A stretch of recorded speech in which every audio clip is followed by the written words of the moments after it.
How everybody doing today? I know I was pretty loud, man, but hey, it'd be like that. But seriously, how's my beautiful people doing out here, man? How y'all feeling?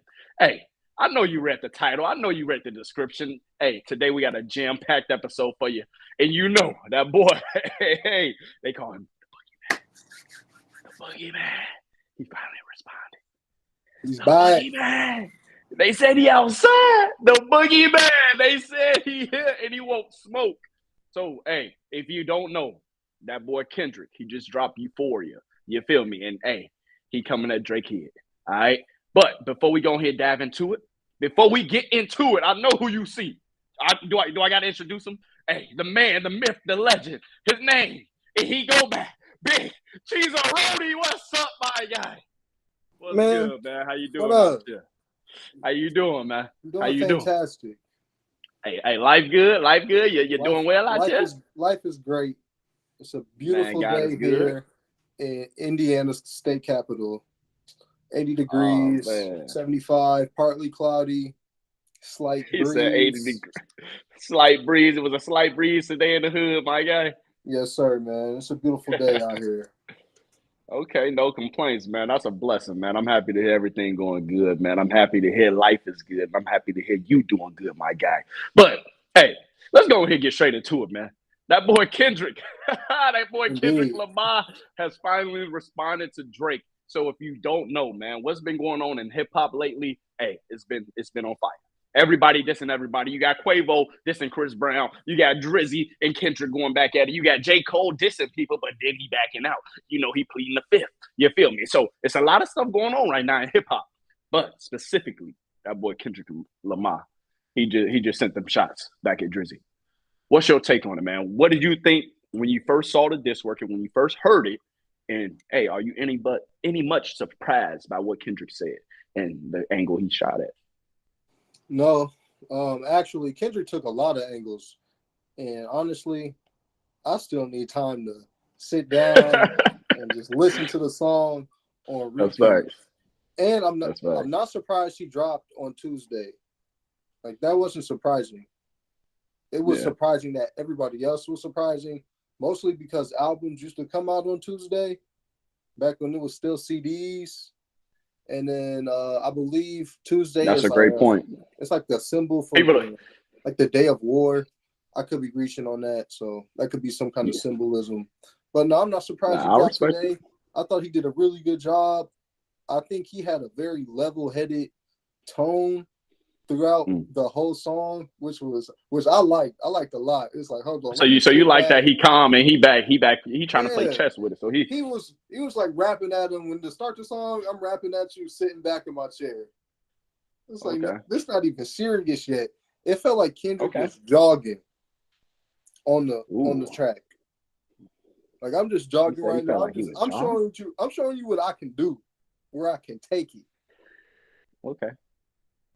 Okay. So you felt like Kendrick was kind of sending a warning shot, basically. So you saying just like Drizzy sent a warning shot at him, this was Kendrick's response and his warning shot back to Drizzy. Like, hey, at the end of the day, bro, like if you really want to do this, if you really want to dance that dance, if you really want to hop in the dream, then guess what? I'm with it. That's how you feel like Kendrick came back in his response? Yeah. I think Kendrick, he definitely he had like some half-stepping lines, some half-hearted lines in there, which I'm not mad at, mostly because J. Cole was involved, and he really, I think, he gave J. Cole a pass as much as you he really did. As you can get. Like, he addressed him being the Grim Reaper. J. Cole saying he the best. Kendrick like, I'm the best. Like, bro, in the song he's like, I'm the best. I hope we still friends. Basically, that's really what he said. Some niggas is homies. That's honestly, I'm happy to see that. As far as not Cole, but Drake and Kendrick. You don't think it was okay? Go ahead, continue. I'll let you get your point out. Kendrick, yeah, he shot, but he like, oh, I don't want to kill him. Okay. He that was definitely a warning shot. I don't know what they problem is, because they both did this. Like, everybody's done this. Nobody's took it a step further. Like, everybody, I'm gonna warn this shot. I'm gonna show you what I can do. And it's like, okay, do y'all all really rock with each other secretly? That's nice. So you feel like later, you so named your you album, feel like and then you actually delete it later. Come on, bro. He said, and then you actually delete it later. That's facts. So do you feel like in the grand scheme of things, all this is play up in a setup? That's what you think. You really feel like that? That's what you're alluding to, my guy. Because before I go ahead and take my standpoint, I want you to get your point across. Because I got some points I got to bring up. I got a few. I want to say this. I can't really count like that, but like that was the gunshot that started the race. So I'll give it that credit. But as far as this is, I'm gonna say this round is a wash because Drake held it down for 2 weeks for us. Very entertaining. And he even sent another song. He even dropped another song. Very entertaining. He even incorporated new technology for us. That's right. He invited a new argument into hip hop. Do we like this? Do we not like this? And then Kendrick Lamar comes in, so it's going to be a lot of recency bias here. But I think Kendrick gave us 6.5 minutes of rapping, and it was really good. So I'm going to have to say this is a wash here at worst. Yeah. Okay. I respect that. And I feel like at the end of the day, I would be able to call it a wash. But here's why I'm not. Kendrick, he sent the warning shot. All right. It's not even a warning shot. He sent the actual shot. You feel me? Like you said, he started the race. Because at the end of the day, it was silent. It was quiet. But he like, well, y'all over there linking up, y'all kissing on stage. Basically, y'all over there being buddies. You feel me? Quiet. It wasn't quiet, but at the end of the day, it wasn't no rumblings. It wasn't really no light on a fire. You feel me? The fire was brewing, but it wasn't no. To acknowledge this, that these niggas have been throwing subliminals for like 10 years. That's facts. But I'm basically saying is, I'm not speaking of subliminals. What I'm basically saying is, at the end of the day, they is ready. You feel me? Like it was silent. Like it wasn't silent. They was doing subliminals, but it wasn't as straightforward as everybody knew on Like That. He was talking about Drake. Everybody knew on Like That. He was talking about J. Cole. It wasn't as direct. You feel me? It was no white area. It was no blurring the lines. We knew exactly who the hell he was talking to. It wasn't no subliminals. No, he was pointing a finger at him, and he was pointing a finger at him. You feel me? So with that being said, that, like you said, it was starting the race. Now it's still 0-0. Drake was the first one to go ahead and jump out there. Drake jumped. You feel me? With push-ups, and then he dropped the freestyle tailor-made. You feel me? And I feel like at the end of the day, Drake, of course, with push-ups, I'm listening to it at the gym. You feel me? I'm getting it in. Push-ups, it's playing right now. It's in the rotate. You feel me? Just like Euphoria. I'm sure, the way Kendrick dropped it, he put it on YouTube and, it's on Apple Music, Spotify, it's everywhere. Okay, so his response was there. But with push-ups, Drake held it down for about 2 weeks, 2.5 weeks, almost 3 weeks. It took Kendrick 17 days. They said Drake responded in 3 weeks, 22 days after Like That. At first, bro, Like That is a future song. This is the first Kendrick response and the first time Kendrick is actually addressing Drake and actually saying Drake's name, period, in a song, period. Ain't no blurring the lines, ain't no white area. Drake with push-ups, you got to understand this. That like I agree with you that it is a wash round. Because right now, it's, what you got your juggler, you got your motherfucking nuke, I want to see it. Just like with Drake, I want to see your nuke. Because, bro, if you look at it, push-ups, Drake had to shoot back at like 20 different people. He had to respond to Rick Ross. He had to respond to Future. He had to respond to Metro. Drake he had to respond to The Weeknd. You feel me? People don't understand that. Like that, it was so many different rebuttals, and then you had a motherfucking deluxe coming out. He ain't know if Kendrick was going to be on a deluxe. So he had to kind of sit back and, hold on, let me see what's really going on. Let me see everybody who I got to come at. And with push-ups, he hit it all their ass. Boom, boom, boom, boom. You feel me? And then with Taylor Made, he like, all right, we've been waiting. What's up? I felt like I damn near like Taylor. If I'm being honest, I like Taylor. Even though it's an AI record, I fucking wish Taylor Made was on the motherfucking. I can put that in rotation at the gym. I fucking rock with that one more than I rock with push-ups. And I'm banging push-ups. You feel me? But I'm saying all this to say, at the end of the day, Kendrick, he just took his first shot. Now it's Drake turn to respond. It's Drake turn to respond. Drake responded with push-ups, but once again, it was damn near like a fucking feature in itself because he had to take so many shots at people. Kendrick had just released with Euphoria a 6-minute fucking song directly shooting at who? Drizzy. So Drizzy, guess what? Now it's time to get up to the plate. We ain't hitting that Ross. We ain't hitting that Metro. All that's done. We got our target now. You feel me? Push-ups, like Drake said. All right. You know I got something else waiting. Look, but let me go ahead. Let me check. Let me chest check all these other motherfuckers first. And then I'm gonna get at you. And guess what? Kendrick was like, oh yeah? You dropped 2? Oh, okay. Look, Kendrick in his head, he like, oh, we got this boy rambling now. But if you think about it, Drake had to strategically do that. Drake is the biggest. He got 50 different people coming at him. So guess what? In a war, if you got 3 different lines, guess what? You got to figure out how to motherfucking have a vantage point, set your motherfucking foundation, and how the hell fucking strike at all of them. He struck at all of them. Not a motherfucking silent. Now he can focus on the giant. Now he can focus on the real. Hey, now he can focus on the real goddamn match. All the play, Rick Ross, Future, all them. Hey, y'all was here for fun, for play. Y'all was getting me warmed up. Now let's go ahead and step into the motherfucking ring. And, hey, Kendrick and him, it's about to go down. You just get Drake. Kendrick just gave him 6 minutes. Drake at least got to come with the same energy.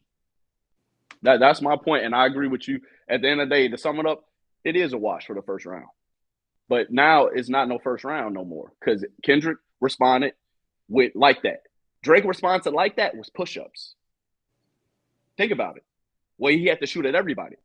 Like that was the future. Now, with Euphoria, direct missile, hit. Drake felt that motherfucker. I felt that motherfucker for Drake. Because I'm sitting in the car. Hold on, should I be? Oh, shit, hold on. I was damn near right with that little motherfucker. I'm like, hold on, am I allowed to do this? You feel me, though? Drake got to be careful because Kendrick's, his music, it ages very well. It ages like wine. That's facts. Because even I... He had some double entendres. He had some... all of the hard part, whatever. It sound good. Section 8. That's facts. Sound good. Overly dedicated. If you want to go to Untitled, his music it ages really good. This song, how he made this song, it just sounded like another Kendrick Lamar song, but the topic is Drake. I think he need to be careful here because if Kendrick start rapping like what's that beginning song on Damn? If he start rapping like that, man, Drizzy, I don't know. Hold on. You down the boy? Don't do that. I'm not doubting him. Don't do that. Come on, don't do that. I'm not doubting at the end of the day. However, this is the matchup he would lose. Like this is Los Angeles, Denver. Like this is just the matchup. Not for you. Like this was the matchup for Cole. But as we know, Cole, he's like, I'm gonna make a business decision. I'm gonna let y'all boys duke it out. But I don't want to hear none of that shit. Cole tucked his tail. Seriously, like combat sports. If Cole was the best, bro, Cole ass would have, bro. So stylistically, so lyric for like you, it ain't no lyricing. Like at the end of the day, all of the Kendrick fans are gonna fall back. Oh, he destroyed them lyrically. Layers. Did you see the layers in the rhymes? And then the Drake fans gonna be like, haha, he said you short, ninja, your feet little. Like, we all know what their fan bases are gonna fall back on. So there's really that's why I love the position that I am as a Cole fan. Because at the end of the day, the day got to end. Man, y'all let him bow down, man. I don't want to hit none of that. Hey, yo, man, y'all Cole fans, y'all definitely got to sit on the sideline for this. Because look, I think this is what's beautiful, and I think it's a great metaphor for J. Cole. This ninja is really like, damn, what's the damn statue for the justice system? The blind lady. She justice. All she just listening to the song. She don't know who is who. She don't know who is who. She like, look, he got the fire. Him. That's right. I feel you. I can respect that, but you got to understand this, man. But at the end of the day, the J. Cole fans. So whoever bro, the J. Cole fans, y'all better just need us. Y'all need us right now. He said y'all gonna need us. I would have hit none of that shit. I would have hit none of that shit. Yeah, tiebreaker by ass after y'all let we get to ran watch down y'all the street. favorites get picked y'all let through the punch. Like, hey. Y'all threw the punch. Nah. You want to know what happened? Y'all threw the punch. Y'all seen his ass ain't fall. Then y'all just ran the other way. Nah, I disagree. But go ahead. It's y'all moment. Nah, I know you're gonna disagree. I'm just saying. I'm just saying. This not about J. Cole. This is about Drake, and he just got 6.5 minutes of Kendrick Lamar. Exactly. Guess what? Up. Bro, hold on. You want to see something? Let me show you this. All Kendrick did was throw 135 on the bar. That's it. Yeah, 135 after 2 motherfucking weeks. It took his ass about almost 3 weeks to cook up that shit. We ain't worried. Because guess what? Drake, if you ain't seen, bro, Drake, motherfucking, if you seen Daylight, he had tagged academics. And he said, hey, yo, academics, 23 minutes, no reply yet. Start your clock, nigga. Keep that same energy, haha. And Drake liked it. Look at what I'm saying. I'm ready for the action. However, look at what I'm saying. Ha. I don't care about none of that. At the end of the day, about no Twitter games. At the end of the day, we ready. We not worried about what you saying or what Kendrick people saying. We ain't worried about none of that. We been in the studio cooking. We been ready for this shit for weeks. Kendrick just not dropping his diss record. It probably took his ass, bro. At the end of the day, I respect Kendrick for what he just did. That song is a banger. I'm not gonna lie to you. As a Drake fan, I was bumping that motherfucker. You feel me? I was damn there. When he first hopped on there, I'm like, okay, he coming at him with it. It's just like you slicing him with just a few little slow cuts. You feel me? And then he hopped on that motherfucker, and then he really started spitting. Even though low key, he a hating ass motherfucker because he pretty much said, "Hey Drake, I've been envying you your whole career. I've been envying you your whole career, Drizzy. I want your spot, Drizzy. And that's why I hate you. That's why I don't fuck with you because I really want to be you, but I got a wife and kids at the crib." Nah, I disagree. I disagree on how you look at that. No, I'm not. I wasn't looking at it like that. I'm just throwing out a pretend point. But I'm just saying that's another way to look at it. But with Kendrick, bro, at the end of the day, Kendrick better be ready for smoke. And don't think Drake is not finna, bro. This is Drake's moment. This is Drake's time right now in fucking history to set fucking history straight. Eliminate the ghostwriter rumors. Eliminate people motherfucking saying that Kendrick is better lyrically. Eliminate everybody talking. What you mean he can't? Bro, let his ass drop a motherfucking Vaseline. Let his ass drop a hit him up. It's a wrap. On my mama, it's a wrap. Oh my fucking mama, let him drop anything subliminally close to Vaseline. Anything subliminally close to hit him up. I ain't gonna put that on my mom. I'm so sorry, y'all. I don't do that. God forgive me, but I'm hyped right now. All right. But anyway, you see, I had to repeat. I had to repent real quick. Y'all better repent for the shit that y'all say. You see me did it live. But anyway, that's another story for another day. Anyway, but all I'm saying is, bro, you better know Drake is not finna play with this boy. I feel like right now, bro, this is a time that Drake can take the reins, bro. He can set the streets on fire. He can set the game on fire. We know he a hit maker. Come with a fucking hit that motherfucker's gonna bang in the club and then let it be some factual shit. Like hit him up like a no, because you know what made no Vaseline. Listen though, you know what made no Vaseline, bro. You know what? No, listen though. You know what made no Vaseline. You know what made hit him up. You know what made Who Shot You, or a few these big name songs. Not only was they motherfucking shit that you can play in the gym, in the club, because guess what? Motherfuckers are playing in the gym, in the club. Motherfuckers are playing that shit everywhere. It was a record that had substance. It was a record that motherfucking, if you look beneath the even Nas, when he dissed your boy, Jay-Z, it was facts. My boy is J. Cole. If you look it up, it's facts. Oh, you said your boy J. Cole. Oh, so you done hopped off the Jay-Z train now? No, that's still, hold on. Don't you just fly. Hey, don't flip flop over there. Don't do that. Hold on. But the way you just said that, saying like you Jehovah ain't your goat no more. No, the Hov is Hov, but J. Cole is. No. Stand on what you saying. Stand on what you saying. What do you mean? You saying J. Cole better than Hov, bro? No, that's not what I'm saying. I'm just saying now I've gotten older. I see things different now. Oh, whoa. I've experienced a little life. Whoa. Spoken to people, bought new shoes, And you bringing up everything but the question at hand. I don't see things the same anymore. That's all I'm saying. Honestly, so you saying Jay-Z been rocking with Diddy a little too much, so that's why you had to. All I'm saying is the only rappers that I want to vouch for these days are J. Cole and Nas. That's it. It's a very short list. Everybody else, you come with asterisks and question marks. He said you come with asterisks and question marks. What about Kendrick? Your boy Kendrick. He come with asterisks and question marks. Yeah, he's on that short list, but the only ones that I'm for sure right now, there's others I could get into, but the people may not know. I would be digging, so I'm gonna just go with Cole and I'm gonna go with Nas. I'm gonna call it a day. Okay, once again, y'all bowing out. Y'all J. Cole fans, boy. Y'all know how to hit the corner and run, boy. You know how to run away from a question, boy. Y'all some track stars over there, J. Cole. Hey, not only with y'all hoopers, y'all was goddamn track stars over there too. No, man, that's not it at all. We understand the bigger picture. Nah, the bigger picture. J. Cole fans, I'm looking at y'all completely different now.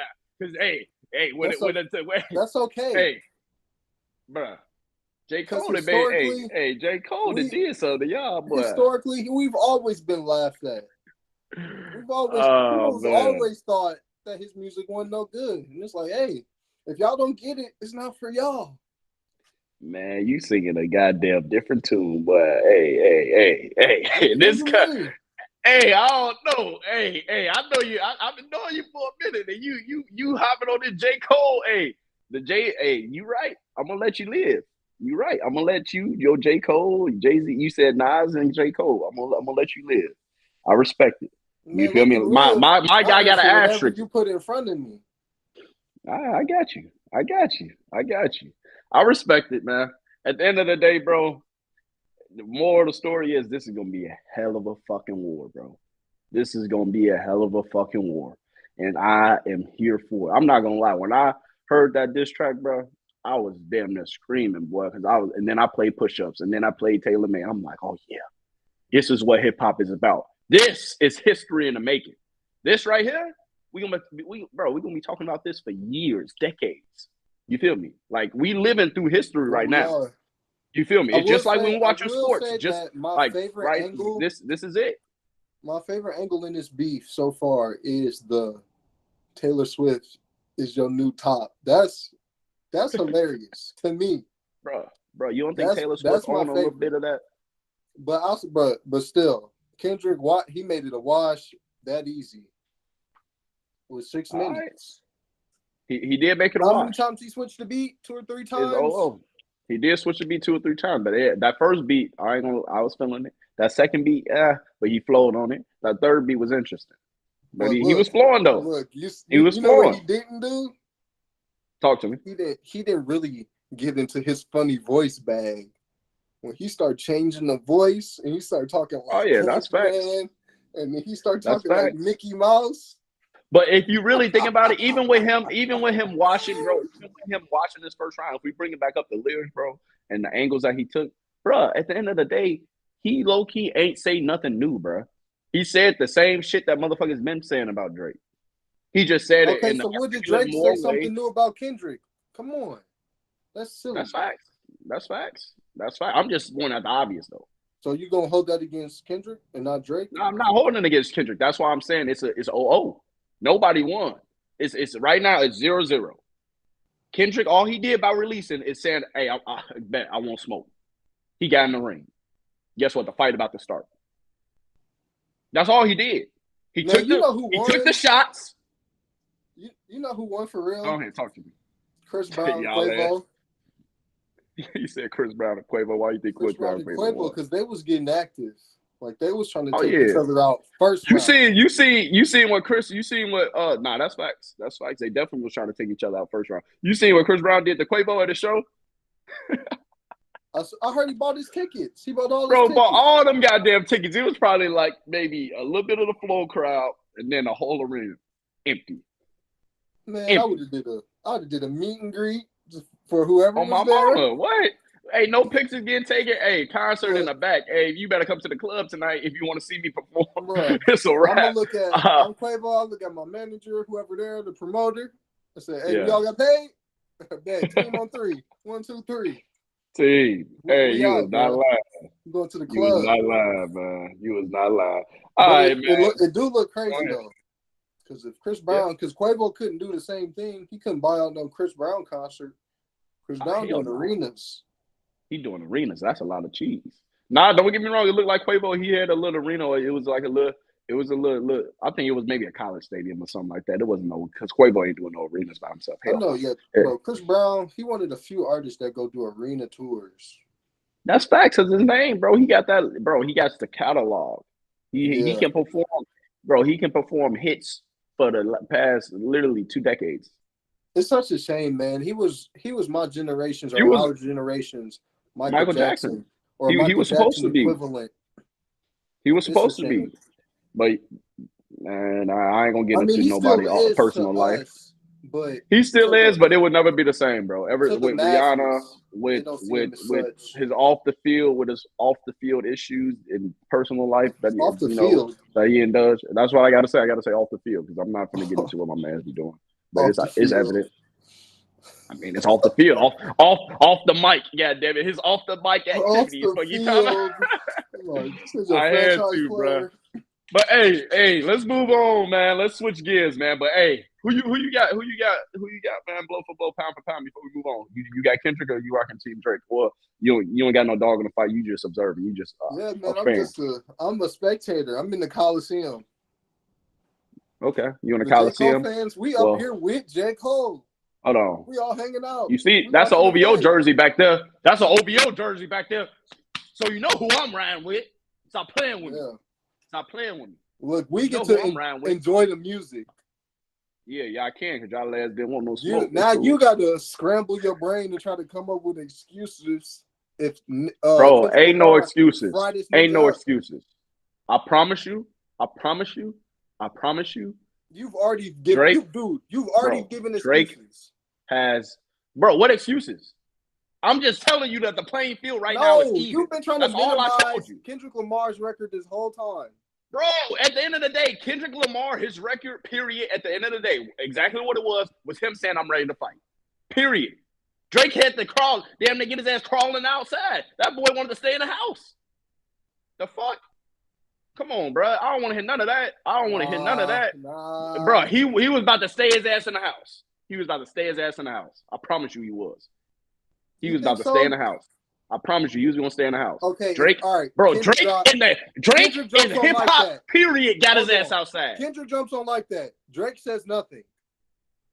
Bro, what you mean? Drake didn't have to respond. Bro, Drake just came off a tour. He just dropped the album. Drake is at the mountaintop. No, Kendrick, but it was pressure. It was pressure. Because when Like That hit, it was pressure. Kendrick Lamar. Because if you're the biggest and you got somebody taking subliminal shots at you, not only do you got fucking one person, one of the biggest in the game, you also got his little fucking minions in Future in hip hop who were just sucking yo ish. No, you go from Team Drake to now you on the other side and now you trying to band together? Let's go. You heard what Kanye said. Kanye said, "Hey, we were looking forward for the elimination of Drake." Bro, how the fuck you think he got that in his head? Fuck you think they was sitting around talking about? We're not worried about Kanye. We're not worried about Kanye. He was my French, man. But look, hey. The problem he said we ain't worried about Kanye. This is really what's going on. It's Drake. Even if you at the top, you still have to understand who is a threat, and he's figured out who's a threat. J. Cole. Let's be friends. Because, quite frankly, J. Cole is a friendly guy. And he said, you know what? We've been pals for a long time. Let's be friends. That's Kendrick what you Lamar. saying, Drake said. I think he's been trying to be friends with Kendrick, but Kendrick, they ain't been rocking. So now, Drake is his adversary. So you got to address Kendrick with full force. Like I said, just but hold on. Once he ethers and no Vaseline and hit him up, bruh. Y'all not taking him serious? Who, Kendrick? Yes. Bro, who not taking him serious? Y'all call him the boogeyman. This is what we've been waiting for. Kendrick Lamar. Bro, Kendrick been throwing subliminals. We've been throwing subliminals. At the end of the day, Kendrick was the first one who said, I want smoke. He said, F you, and F you. Yo, dude went home. He packed his bag and went home. Drake's still on the court. Drake said, what's up? It's one-on-one. Check him up. So what's up? Yo, yeah. Hey, nah, it is about J. Cole. Because J. Cole, at the end of the day, he tucked his tail. He went home. He picked up his basketball. He got pushed down. He got pushed down a little too hard. He picked up his basketball. He said, I don't even want to smoke. I ain't even want to fight today. I ain't even about that. That's exactly what happened. You know that's what he said. So we just got to leave it at that. I'm a J. Cole fan. We start going on a triple threat match? Bro, ain't no what? Exactly. WWE? Bro, yeah, you had Ross, Future, Weekend. Bro, the list goes on, bro. We had to respond to all of them. A gripe with any of those people. Like he's name dropped Ross recently, multiple times. So diss Ross? Kendrick said, so why would he diss Kendrick if he don't got no gripe? Because it was a moment. Why he diss Kendrick if he was gassed up? That was the problem. If J. Cole says nothing, then we don't look at J. Cole no different. He should have never said nothing then. He should have just shut up. Might delete later because J. Cole still rap better than your favorite. He still rap better than Kendrick Lamar. He still rap better than whoever you think about in your brain. Hey, you can't even say that though. Yes, I can. Yo, dude picked up his ball and went to the crib. J. Cole might think something different, but I can't. I'm just a listener of the music. And if I'm listening to the music, J. Cole said, raise your hand. Than Drake raise your hand if you think Kendrick Lamar is a GOAT. Raise your hand if you think Kendrick Lamar is great. Bruh, that's what your favorite rapper did. My favorite rapper's still in the ring. My favorite rapper, we gonna take some slugs. We might get hit in the nose. We might go ahead lose a 2 for 2. Guess what? We still in the ring. Man, Kendrick said go see Pusha T, man. You messing with me. Like I said, just wait. Exactly. Just wait. Hey, Drizzy, if you're listening. Hey, Drizzy, if you're listening. I want you to set their ass on fire, boy. Because guess what? We going for the juggler. Because guess what? You postponing our goddamn vacation right now. Y'all motherfucking fans out here, you postponing our vacation. We supposed to get the crib chilling. You got us still cooking. That's all right. We got something for that ass. Guess what? The red button. Drake fans and Kendrick Lamar fans to spin their silly narratives about whose diss is not as really as good as whose. And J. Cole fans can sit back and appreciate the music, which is what we're going to do. And then y'all can be mad at us. And really, y'all jealous. Because when y'all best is getting picked apart, y'all can be like, what is happening? J. Cole. J. Cole said sorry. At least J. Cole. Nah, y'all not about to at least J. Cole. When y'all dude is getting flamed up, that's on y'all. You said when our dude is getting flamed up, but your dude took his ball and went home because he said he didn't want to play no more because he got pushed down to the ground. Shooting real guns out here. I'm going home. You know what time it is? You see that? What the fuck that is? That's a red button, right? Guess what? We ain't fucking worried about it. That red button, we just pressed that motherfucker. That's all I want to say. Euphoria, say less. Say less. Period. Let's move on, man. Before I get, man, you finna have me, boy. Have my blood pressure going up, bruh. Yo, y'all J. Cole fans. Go ahead, move on, bro. I swear to God. Y'all J. Cole fans, boy. Y'all J. Cole fans, y'all can't say nothing. We eating popcorn. Just be bystanders. Y'all just spectate. Just spectate. Just make sure you have some spectator vibes. Yeah, we might shoot y'all ass, goddammit. Shit, we're going to shoot your ass in the big toe, not the little toe. We chilling. All right, man. Let's move on, though, man. All right. So, let's go ahead. You saw me do the boxing animations, bro. So, you feel me? I'm feeling my boxing right now. So, I want to go ahead and do a little preview, man. I want to do a little preview of this fight because this fight is going to damn near break records. This fight is going to set the world on fire, and this fight is going to have my ass glued to the TV. You feel me? So, Mike Tyson versus Jake Paul. Yes, they saying, if you haven't heard, this fight was put on a couple months ago. I thought it was for show. I thought it was for play. But guess what? They saying that this fight actually might now very well count as a goddamn real boxing match. And it can be scored as a real boxing match, and both parties have agreed for it to be a real boxing match. No so, way. what's your take on it, and how you feel about this boxing match? Well, first off, what weight are they fighting at? That's the question. I don't know what weight they're fighting at, so it has to be some kind of heavyweight. And then secondly, this is a lose-lose for Jake Paul. You go in there and you lose to Mike Tyson. Now you're just gonna look like even more of a joke of a boxer than you already are. And then if you go in there and win, beat Mike Tyson, and if you knock out Mike Tyson, now you really just pissed off everybody. You pissed off the entire boxing community. You've pissed off everybody that loved Mike Tyson, and that's a lot of people. Mike Tyson is beloved. Nobody wants to see an older Mike Tyson go in there and get his ass whooped, get knocked out. You're gonna put a target on your back. People, this is not good. You don't think it's good at all for Jake Paul? No, I don't see what. Maybe if you don't think it's good for boxing potentially? If this helps him make more money, I suppose. Or if this puts him in front of more people that didn't already know who he was, I guess. But I'm not understanding what this does for his career, and how does this progress him fighting real boxers, better boxers, or man, I don't know. Maybe they know something I don't.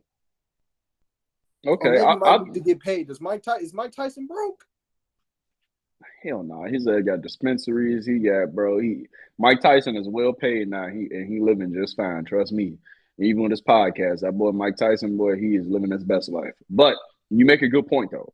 Jake, I don't really see him having a dog in this fight, and I really don't see him doing this fight besides at the end of the day having his name next to Mike Tyson.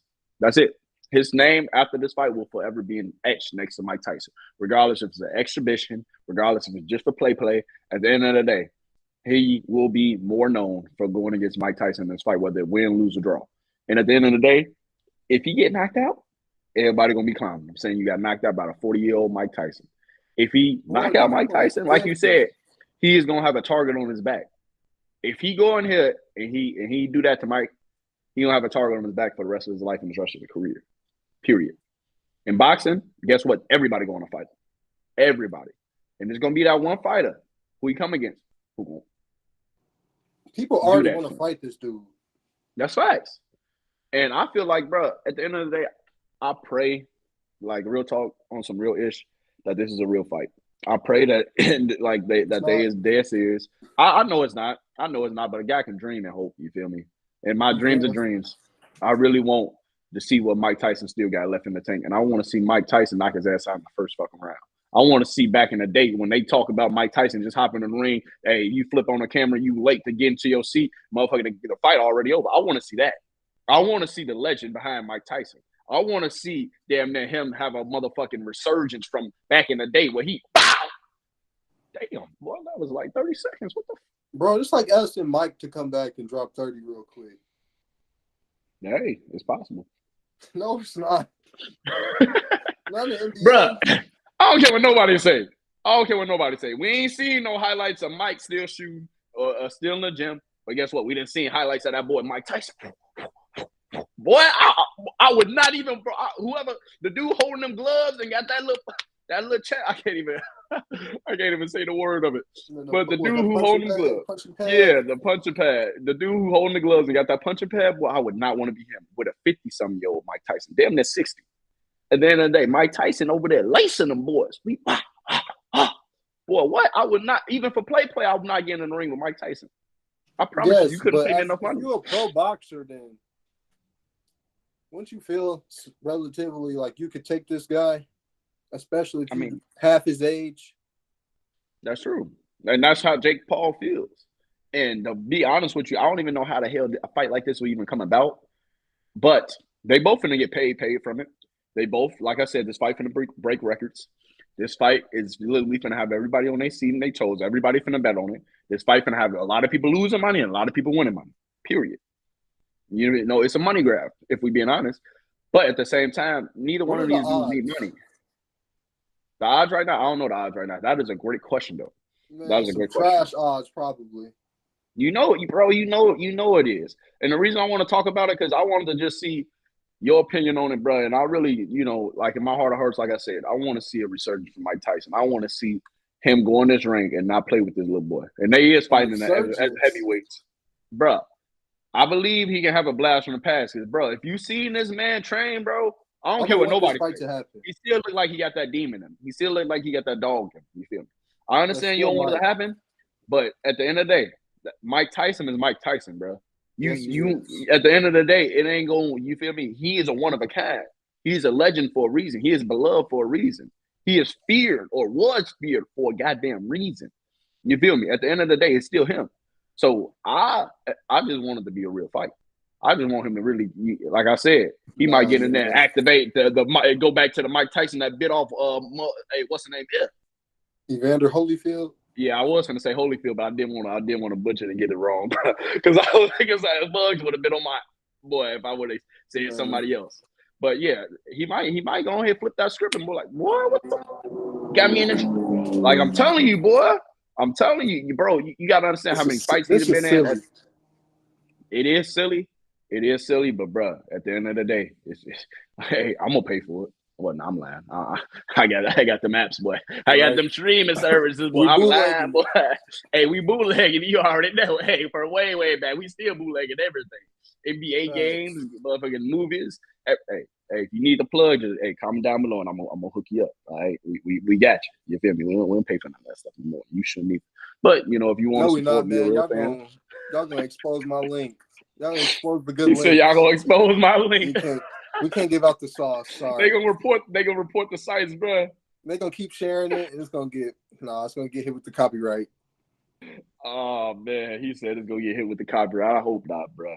But we might. But anyway, at the end of the day, so overall, majority, more of the story. Let's say that. Who you got? Mike Tyson or Paul? Man, I got early Mike. Prediction. I got Mike. He said I got Mike. Yeah, because at the end of the day, even if it's rigged, you gotta let. I'm just hoping this. I'm hoping Mike get all the way to the end, and then, man, he got injured or he got sick, and then it's a replacement. He said, and it's a replacement. Yeah, I don't want to see Mike boxing no more, man. We have fighters, Mike. You were the man. You still the man. We love you. Bro, some fighters. What if he just want to scratch that itch? Bro, some fighters go and be the man for years, and then people forget about you. Mike Tyson, we still talk about you. Mike we still Tyson see you regularly. I don't want to see you fighting, man. I want to see you telling old war stories. He do that. He can do I know. And that's what I can see when he get that passion come back up. And it's like, no, Mike, fight another old boxer. But the problem is, the old boxers are still scared of Mike. So he got to fight somebody young as hell. But no. That's my point. Don't fight a young dude. Bro, but what if he going there? Like, I'm really hoping, and, bro, I pray that I'm right. He really going there, and in first round, it's over. First round knockout. Nah. If I can get a first round knockout. Heavyweight, he'd have been straight. But ninjas are, I think, still shook of Mike. So they're like, nah. Y'all got you said they don't want no smoke. I don't think so. At least not people his age. Because what is keeping Mike from putting on an exhibition with somebody that used to box that's around the same age? That's not a young dude in his prime, active pro boxer. That doesn't make sense to me. I got you. And then, too, Jake Paul isn't really even a professional boxer, if we're being honest. He's a pro, right? He's got one pro loss. I think he does have one pro loss. Oh yeah, no, he does. He does have one pro loss. So he's official. So he's official tissue, but I don't know, bro. It's still what is his actual pro record? I think we should at least look that up. Jake Paul pro record. Talk to me. Let's see. He's got 10 total fights, 9 wins, 6 wins by KO, 1 loss. So he's got 10. So he got some pro wins. And that's why I said this is gonna be a pro fight too. But yeah. But that's what I said too. And then this is gonna go down as a pro fight. So We gonna see, man. We gonna see it. You say you got Mike, I got Mike too. So hey, I'm riding with Mike, man. Hey, let's go. I got first round knockout money. You put some money on it. I'm just saying. But let's move on, man. Let's move on, man. Because I know what everybody came here for. It's sports gyms, all right. Now, if you didn't wait it this long, we got sports gyms coming at you, man. I know what y'all really want to hear us talk about. All right. Guess what? We got a jam-packed episode and we got to get to everything. So make sure, hey, get your popcorn ready. If you ain't eat, go grab something to eat. If you ain't drink nothing, you better go grab something now. Because guess what? Hey, we just getting started. You hear me? But first things first, man. I want to hit on, man, Reggie Bush, man. Reggie Bush, if you haven't heard, okay, Reggie Bush is a former college athlete, and he ended up winning one of the most prestigious college athlete awards ever that you can win, and that is the Heisman. Reggie Bush also played back in, I think in 2005, that's when he won the Heisman, and then he ended up getting his Heisman seized because he allegedly took $300-some thousand. With this, the NCAA, they've had his Heisman for the last almost, I want to say 20 years. And now with the NIL and players actually being able to be paid, it's been a petition, not even a petition. There's been a lot of rumors and a lot of things surrounding this topic because they said, hey, at the end of the day, if you can pay players now, what the hell does it matter if you even got some money? At the time, yes, it's illegal and you're not supposed to. But guess what? At the end of the day, now it's open season. Everybody can get paid. So more of the story is Reggie Bush has finally got his goddamn Heisman back that he worked so hard for. I want your viewpoint on it, and I want your take on it. How do you feel about Reggie Bush finally getting his Heisman back? I think this from is the great. NCAA. It's a great sports story. It's a great feel-good story, and quite frankly, I think it will probably make way for a really good Hollywood story one day. Ooh. But this should have happened, and you really stole Reggie Bush's career because since it was a school violation, like they had to take his jersey down. They couldn't acknowledge any of his school records. So you really erased Reggie Bush's historic college career, like from the record books, pretty much asking people to like, yo, pretend this didn't happen. Bro, exactly. They tried to give his Heisman to Vince Young. He was like, yo, you want this? What? You already gave that to somebody. That is ridiculous. That is ridiculous. Somebody's name on it. So imagine if Vince Young would have said, yeah. then they would have to like, get yo, did Reggie get his Heisman back? So it's 2 Heisman winners now? Exactly. But thank God Vince Young was a stand-up guy and was like, no, y'all not about to give me a guilty Heisman, bro. No. Exactly. You think I want that? That's what I'm saying. So Reggie Bush should have got that. And look, if they wasn't being greedy, the NIL would have been in. Because what happened to that SMU team? That was way before my time, but they nuked that whole school. Like they ruined that whole program. I heard it's called the greatest team ever paid for, but the greatest team ever paid for?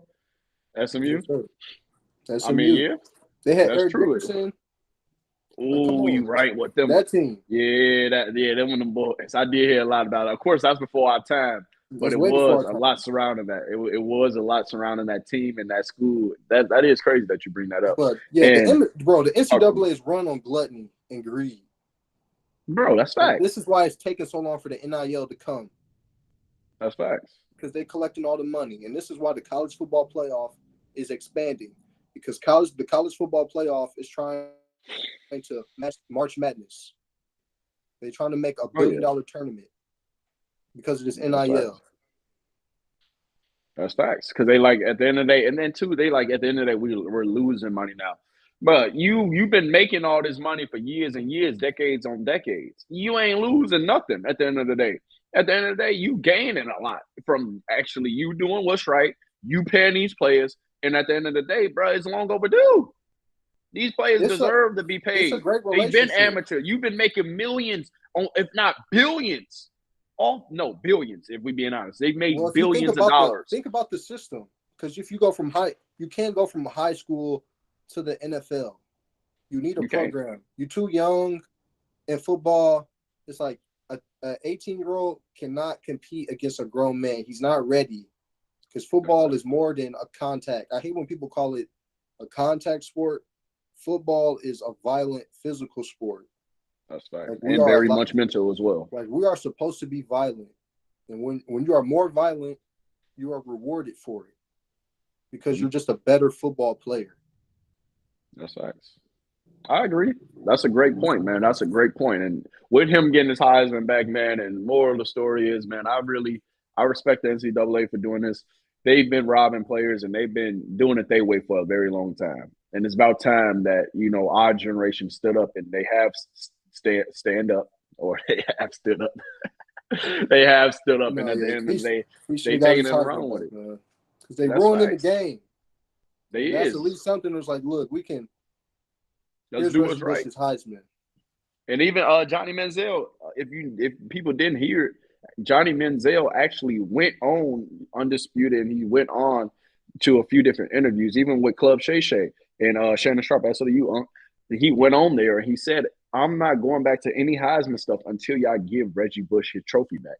And at the end of the day, guess what? He's not the only person who probably took that stance. And they had no other choice. The movement, though. Because that's facts. He was just coming out, and I think just saying that.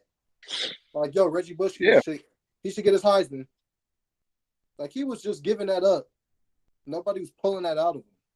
Exactly. Ain't nobody make him say that. Ain't nobody say held a gun to his head. He showed respect because he is a college legend himself, and he wanted to show respect. He's a fan of college trophy football. Means. Bro, that trophy means you one of one. It's the best hardware in sports. I don't know of a better looking trophy than the Heisman. That is facts. It is the best hardware in sports, and it's crazy too that it's been around for years and years. It's a tradition. It's a legacy. It is everything. If you win that Heisman, you're solidified for life. Period. Forever. You're etched in history, and ain't nobody can ever take that away from you. And it's a blessing that they didn't, because guess what? They couldn't take it away from Reggie Bush, because ultimately God was always going to prevail. That was high. That was the Heisman, bro. That was the problem. Is people look at Reggie as he was the Heisman. That's facts. Like if they ever remodeled the trophy, it would be Reggie Bush. That's facts. He even did the pose once or twice in a real game. Reggie Bush was the Heisman. That's facts. His year, his superstardom, his Hollywood, bro. He was dating Kim Kardashian, bro. He was a star before he even hopped into the NFL. And I can't wait to see him in the Heisman House commercials. Oh yeah, in the Heisman House, bro. That's the, bro. You know it. Hey, Reggie, what? I can't wait to see those commercials, bro. That is go. Hey, that first commercial, that's gonna be probably. Bro, those already be the best commercials. Bro, they do be the best commercials. The Heisman commercials all, because they always the funniest too. And now they're gonna do a spinoff, bro. You know they're gonna do a spinoff. Hey, have everybody that's still alive who would want a Heisman sitting in the club or sitting like in the stadium or something. There, hey Reggie, bro, Reggie, I need a short film. I low-key need a short film. That'll be dope. They need RDC World to produce it, but I need like a Heisman House short film. Oh man, that's how RDC World do Anime House and Cartoon House. I need a Heisman House. I like that. Just like that. I like that. That's a great idea, bro. I respect that. And at the end of the day, I think we both can agree on this, man. That at the end, Reggie Bush deserved his Heisman. The NCAA actually got something right, man. And man, it's a blessing. It's a blessing to see that. At the end of the day, the truth and what's right prevailed. You feel me? Because at the end of the day, what's right is right. Yeah, wrong. Absolutely. You want to be on the side of right, the side of good and the side of evil. You got to pick a side. That's facts. And they had picked the side and they chose right this time for the first time ever. Yeah. But hey, let's switch gears though, man. Oh yeah. You gotta commend them. Hey, it's about that. It's about time. God damn it. So real quick, man. Like I said, let's switch gears. All right. It's time to hit that NFL weekly. All right. It's been the NFL draft. You feel me? We covered it. We talked about it. But guess who back in the news, man? Guess who goddamn back in the news? Your favorite player. Your new favorite player who plays for the Chicago Bears and who, dang, man, look like he going to be wearing number 18 this year. That boy, Caleb Williams. He said, bear down. You wild. Hey, I like it, bear down. You wild, man. Some fun vibes, some new vibes to Chicago. I dig it. All right, yeah, and with these new vibes, guess what? He also telling some of his players that, guess what? So his new teammate, who the Bears, if you don't know, they had a pretty good draft. But one of the positions that they drafted for specifically was a punter. And his new punter, so the new addition to his team, that's what he texted him. He texted him, said, "Hey, don't worry, but you won't have to punt much this season, dog. I got you. So ease your way into your rookie year." Or something along those lines. Verbatim, I didn't say it verbatim, but you understand. So how do you feel about your boy texting the punter saying, "Don't worry about punting this much this year"? He's still talking. He's still in the news. How you feel about this? Because you know how I feel. I want to hear your feedback. I love it. I like it a lot because, like I was telling you, the Bears have been the butt of jokes for a long time. I'm tired of it. Now he said, "I'm tired of it." Yeah, we got you fed up, dog. They're making this dude a bad guy. And look, I think it's time for the Chicago Bears to have a villain arc. We can be the NFL bad guy. Why not? Oh, so you want to take it back to the 85 days? Bro, Caleb Williams come in. He whipping touchdowns. He got his nails painted, which, that's not for me, but it's pissing people off. And you can't say nothing to him if he's throwing TDs. All I'm saying is I want the team to come in, embrace this dude, look at everybody making fun of him, talking about him for off-the-field stuff. People can't talk about his play, so they come up with stuff to be mad at.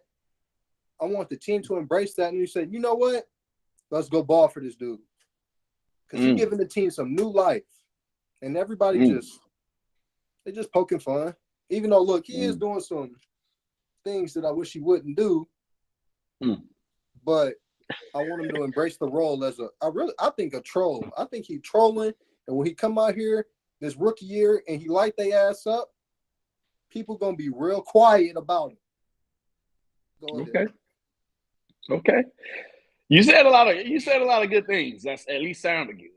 You feel me? And at the end of the day, you're right. I feel like if he was to do all this and continue to say and continue to talk how he talking, walking that walk, and if he does actually come out here throwing touchdowns and actually balling, and the Bears actually, as a team, surround him and have his back and go to battle for him and really, really believe in this kid and really, say, hey, guess what? We got you 1,000%. We gonna hold you up and we gonna have your back. Period. I like that. I like that idea. But the thing is, he gotta work out. He gotta really go out here and throw some goddamn touchdowns. You feel me? He doing all this he doing all that texting, doing all this trolling. But bro, he's been a number one projected prospect for 2 years. That's facts.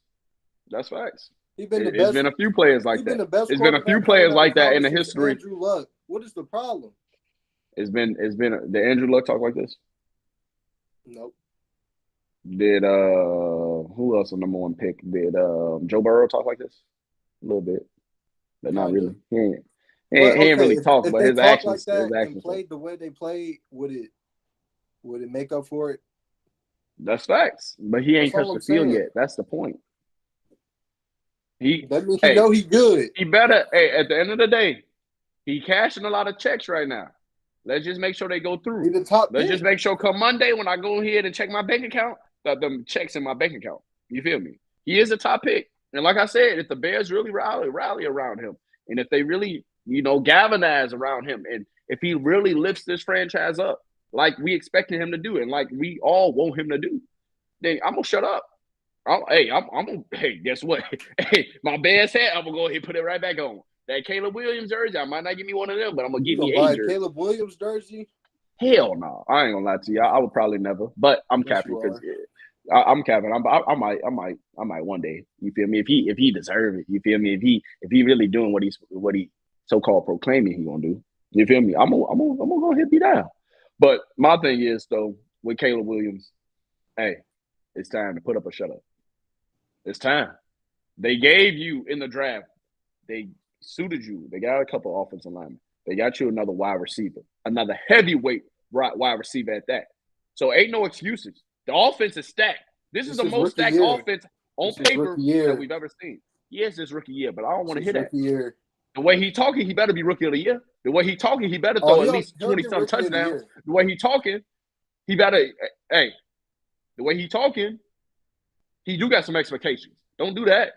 The expectations are there. He's setting the bar for himself. So he But better at you least come expect close him to to make the playoffs, I think, is ridiculous. Bro, I'm not really expecting them to make the playoffs, so to speak, but I'm expecting them to be in playoff contention I to at expect 8 least be sniffing wins. it. That's playoff contention in this division. Indeed. Because guess what? This division is loaded, kind of, so to speak, in so many words. At Yeah, you least got Packers Love, ain't you got going the nowhere. Lions, the Packers, yeah. Lions ain't going nowhere. And then Minnesota, yeah, we gonna see what they do with JJ, but they a couple of years away. Because They got right now JJ they and rebuilding. Jordan Addison. I think it's really good. They still got Jamal. You feel me? Like I said, so it's Aaron basically Jones, stacked. they got So weapons. I wasn't wrong. So I wasn't wrong with saying it's stacked. This might be one of the best divisions in football, if we're being honest. At least competing for our top upper echelon. It's up there with the goddamn what is that? What is that? The AFC West? Is that the AFC East? Yeah, the AFC West with Baltimore, Cleveland. No, that's the North. And that's North. Yeah, so it's up there with the AFC North. And it's up there with the AFC West too. With Patrick Mahomes and them boys. Bro, it's gonna get interesting. It's gonna get interesting, and I'm here for it.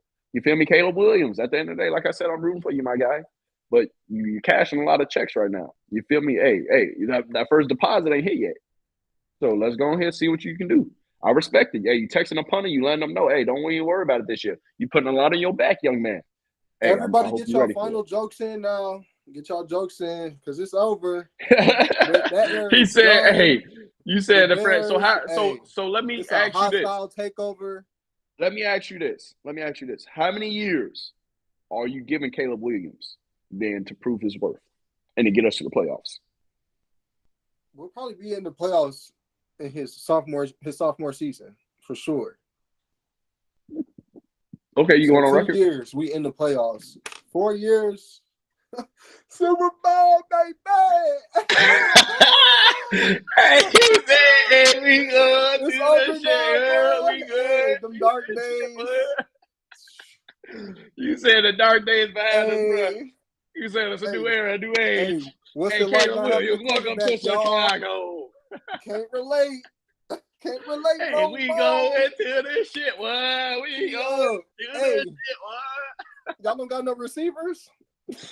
Can't relate. Hey, he said can't relate. Hey, the Bears got it. We got it. No more.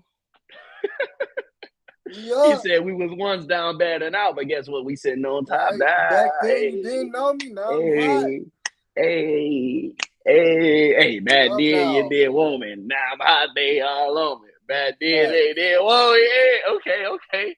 Hey, I respect it. Hey, we about to be winning Super Bowls, man. I'm excited. Hey, that's a lot of you putting a lot on this man's shoulders, man. I just hope he's ready for it. But I trust the process. We done sucked for this long. He said what's another couple years? Okay, so you said the Bears have been trash for this long, but this many years. What's another couple years? So you said at the end of the day, you got your faith in your Bears. At the end of the day, you believe in the Bears. We right there. We this close. We this close. Because I think the defense did a really good job at the end of the year last year. They did. But deep down inside, I know they overachieved a little bit. That's right. So you're going to need to anchor down on the defense in the future because we're going to need more than what we got pass rushing. That's facts. So and but us, it's always – I know that deep down. But the offense, well, you get some more offensive linemen, but this is as good as it's going to get. And eventually you're going to have to replace Keenan Allen. That's facts. And by that time, when it's time to replace him, I feel like he at least got another 3 years, 3 to 4 years. I feel like we can at least get another 3 4 years. Yeah, he's 31, so 34, that's a well-seasoned receiver. Yeah, but at his trajectory, he's a route runner. He's a route technician. So who knows? At the end of the day, if you're a route runner, you can always still get open. You feel me? Even if you lose a little pep in your step, you feel me? He's a magician at it. So we might even be able to stretch that. We're gonna see. At the end of the day, I got hope for the future. You got hope for the future, Caleb Williams. Hey, at the end of the day, I don't got nothing against you. Send that text to homie. I don't got nothing against you believing in yourself and believing in your ability. My guy, that's what the hell you're supposed to do. I just hope you're ready. Period. And let's see. All right, I'm switching gears real quick, but we ain't switching that much though. Kirk Cousins. He said, you feel me? This is what he said. But this ain't what I heard. This is what he said out of his mouth. He said that he was shocked. He said that he wasn't expecting them to take your boy Penix. That's what he said. And I kind of want your standpoint on this. Ain't nobody expected. Ain't nobody really think that they was going to do this after guaranteeing that boy Kirk Cousins at least 100 M's. Ain't nobody think that this was going to happen. Do you think that Atlanta made the right decision for their future with paying Kirk Cousins and then also selecting Micheal Penix? Do you think they made the right decision with taking maybe the Packers route, maybe the route that we've seen Kansas City take a little bit? Do you think they made the right decision? Yes. First off, I love both of these quarterbacks. Talk to me. Right now, Kirk Cousins is a Pro Bowl lock for sure if he's healthy. Because you want to know why? Okay. He's got 2.5 All-Pros at his disposal. All-Pro 1, Bijan Robinson. All-Pro 2, Kyle Pitts. Potential third All-Pro, Drake London. And when you have that, all Kirk got to do is get it out, get the ball out. That's it. I don't have to do anything crazy. But Kirk is older. So, a year, maybe, if this doesn't pan out, but with all that guaranteed money, I'm not sure what the GM is doing because you do have Micheal Penix, who is how old? 25? 26. 26. Micheal Penix should be ready to go. And you don't have too much time to play with Penix. So I'm thinking if Kirk Cousins gets hurt at any point here, and that's what it is, it has to be that. Because I don't see Kirk Cousins underperforming here, especially with the talent that he has. And I think Atlanta's defense is good. But I'm not sure. I don't know the play here, but I do like this is a good problem to have. You have two good quarterbacks. One is way older than the other. So if I'm Atlanta, I'm like, okay, y'all can keep calling me crazy, but if one go down, I got one that's ready to go. That's facts. That's facts. And honestly, after sitting with this, because at first I was puzzled like everybody else, like the whole rest of the country. I was puzzled, but I then started to sit back and I understood it exactly kind of what you articulated. For me, it kind of makes sense that they did this. And the reason why it makes sense because Kirk Cousins, he is coming off from Kiwis. Kirk Cousins, yes, they paid him all that money, but guess what? I done seen a lot of these teams eat dead cap before. Just like goddamn the Broncos, they eating like $60 million worth of dead cap going into this season. So at the end of the day, these NFL teams, guess what? They already get probably $360 million or $400 million almost from these TV deals. So what's another $60 million? It's like they really not losing nothing because they get free money every year from the NFL. So in the grand scheme of things, they ain't losing. At the grand scheme of things, all these billionaires and these dudes who own these teams, they don't get no F about a little money, a little bread. What's a couple million to them? What's $50 million to them if I'm a billionaire? I mean, to me, and that's money to me. No, but to them, they can wipe their butts with it. I think they know they're probably not competing for anything seriously right now. So, yeah, I don't know. What does this really do to their cap in the next, 3 to 5 years? That's facts. So I think that's Penix's window. Really, 1 to 4, his rookie contract. That's when you want to try to see, okay, do we have the team to do this? See the future. That's facts. Yeah. If you think about it, if you look at their team, bro, most of their players, at least their top players, would be Bijan Robinson, the tight end. I can't think of his name. Give me Kyle Pitts. Of course, they got some defenders, Drake London, AJ Terrell. They got all those players are damn near under 26, 27, if I'm being honest. Yeah. All them players are damn near young as hell. Real talk. So with them players being young, they have a young core. They are building for the future right now. Kirk Cousins is the present. That's why he is perfect. That's why I think Cousins is perfect. Me? And he is perfect. He is perfect. And in the grand scheme of things, like you said, if one go down, we got the other. But, of course, like you said, too, that's not even the only point. If one go down, we got the other. The point is that we're securing our future. We don't have to go back in the draft because guess what? If Kirk Cousins even remotely gets us anywhere decent, even if we make it in the playoffs, we're not picking in the top 10 if we make the playoffs. We might not get another chance at picking another good quarterback or a quarterback on this caliber or a quarterback that we really, really like. Because one, they probably think Penix was going. They probably didn't think Penix was going to still be on the board. They probably ain't think Penix was really You feel me? They were gonna like him that much. And then if he did, and you just happen to, hey, bro, at the end of the day, let's secure our future. Let's take him. And then, like you said, yes, they need an offensive line. Yes, they need some of these other pieces. Yes, they could have built the defensive line a little bit more, added some beef to it, added the 3 technique like everybody complained that they didn't. because you know how hard it is. More linemen. That's facts. That's facts. So at the end of the day, you're right. You feel me? A quarterback is a dime a dozen. And if you can get that quarterback position right, boy, you good. Look at all these other teams. A diamond in the rough. A diamond in the rough. And they feel like they felt like they got their diamond. So kudos to them. Finding a good lineman is way easier than finding a good quarterback, y'all. That's simple. That's facts. That's facts. And it is that simple. So switching gears, man. One last time as far as the NFL goes. Hey, that boy Travis Kelce just got paid, and he is now the highest paid NFL tight end in the league. Do you think the reason I brought this up? His contract, I think, is 2 years. So they ripped up the other contract. They said, we just going to give you a new one. His contract is $34 million. It's worth $34 million total, but I think it's like 32 point something million, like that he's actually guaranteed to get. So I think it's all damn near fully guaranteed contract. So it makes him the highest paid NFL tight ends. And NFL tight ends ain't getting paid that much right now. It's kind of undervalued position because the fact that I seen him take like 2 years, 34 million, I'm like, what the fuck?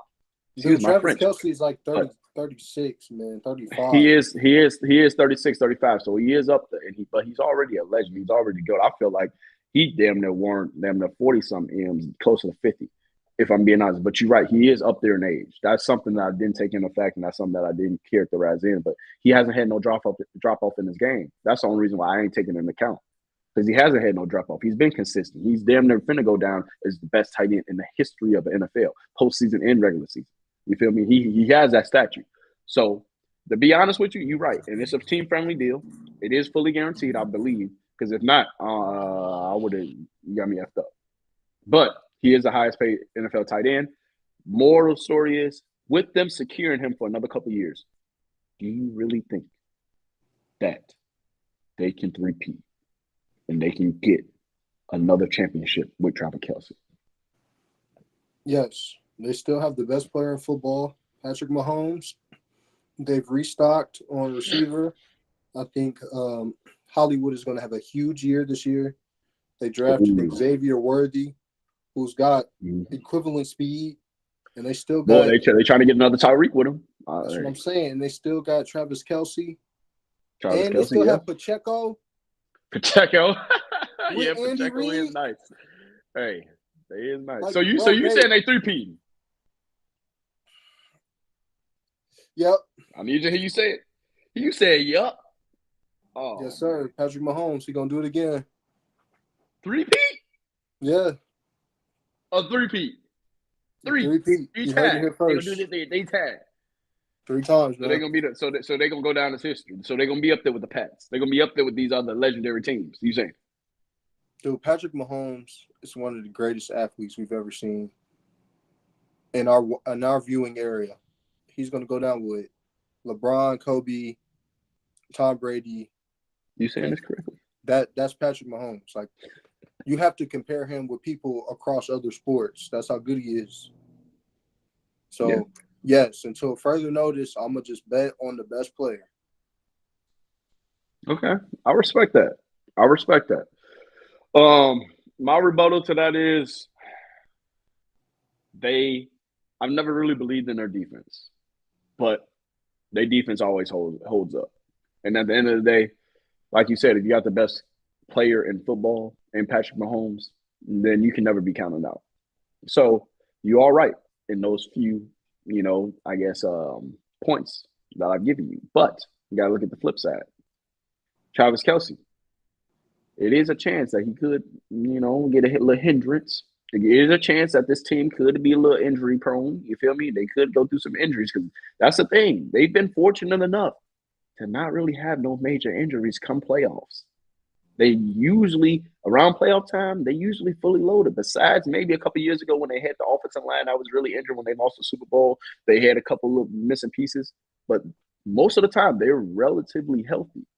So do you think they can stay relatively healthy all year and really be able to get through the gauntlet? Because last year during the regular season, boys was talking bad on them.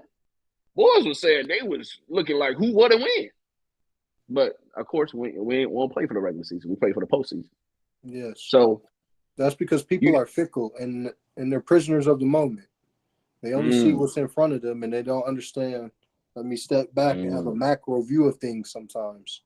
And yes, and honestly, ask yourself, what other quarterback in the NFL can lose his best receiver in a free agency and go back to the Super Bowl and win? Who can do that? If Joe Burrow lost Jamar Chase, we're about to see Josh Allen just lost Stephon Diggs.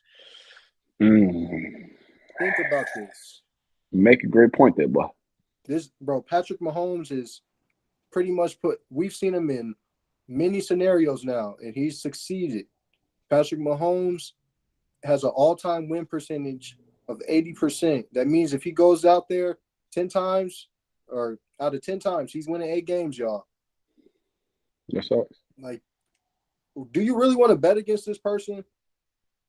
And then if you are, what team are you picking to replace the Chiefs? That's facts. I mean, my pick would be either, if not the Chiefs, I have my money on the Ravens because I want Lamar to get over the hump. I got my money on Cleveland because I think Deshaun. I think a lot of people are sleeping on him. And then that's just the AFC. And then coming out of the NFC, who I got to win it this year potentially, who they might have to get through. Of course, the 49ers, they ain't going nowhere. And then I have who else in the NFC? The Dallas Cowboys. The Dallas Cowboys, potentially. Yeah. Because I feel like the Dallas Cowboys, out of all these years, they bound to get back. One day, maybe when Jerry long gone, they gonna mention but I was gassing with the Dallas Cowboys. But honestly, the only team in the NFC that in the NFC is the 49ers. I can't really see You can only see the Niners? Yeah, I can't really, because the NFC, bro, like right now, you can see it's a lot improving. The Packers or the I couldn't say the Packers. I was gonna say the Bears too, but I would have been gassing it. The NFC is kind of weak right now. The AFC is where it's at. Why would you say that? Bro, the NFC, I'm just being honest with you. What you want me to lie? Think about it. Think about it. Yeah, the AFC they do have all the really good quarterbacks. That's what I'm saying. The NFC, think about it. Look, that's why this is a perfect opportunity for Chicago to come in and claim that role. We're gonna give y'all the antagonist y'all been dying for, that y'all been yearning for. We know y'all need somebody to hate. We know y'all simple hearts just feed off hatred and burn for it. That's right. So we're gonna give y'all what y'all want. So let me give you a little trivia right now. Let me give you a little trivia. Do you know the last quarterback to take their team to the Super Bowl as a rookie? You know what team he played for? Do you know who the quarterback was? Ben Roethlisberger. You a little slime boy. But I think that's dope. But that's our era, though. That's our era. But yeah. So do you think, honestly, like me thinking about it, it's possible, bro. With the Bears defense, with the offensive weapons, if we can stay healthy, if our offensive line can come together, I would throw the Bears in pass rusher, man. We know how this goes. We do need a pass rusher. We know how this story goes. But you know something? I feel like we can trade for one. I feel like we can probably pick one up. I feel like potentially we might end up trading for one. But we gave away everybody. We gave away everybody to put ourselves in the position that we in now. To have all these draft picks to, come along like we are. And maybe, who knows, maybe we got a diamond in the rough in this draft. You never know. Maybe we might have a future Hall of Famer defender who we picked up. We could be all right. Who knows? We still got Javon. It's going to be interesting. Last draft. Yeah. Did we take Javon? No.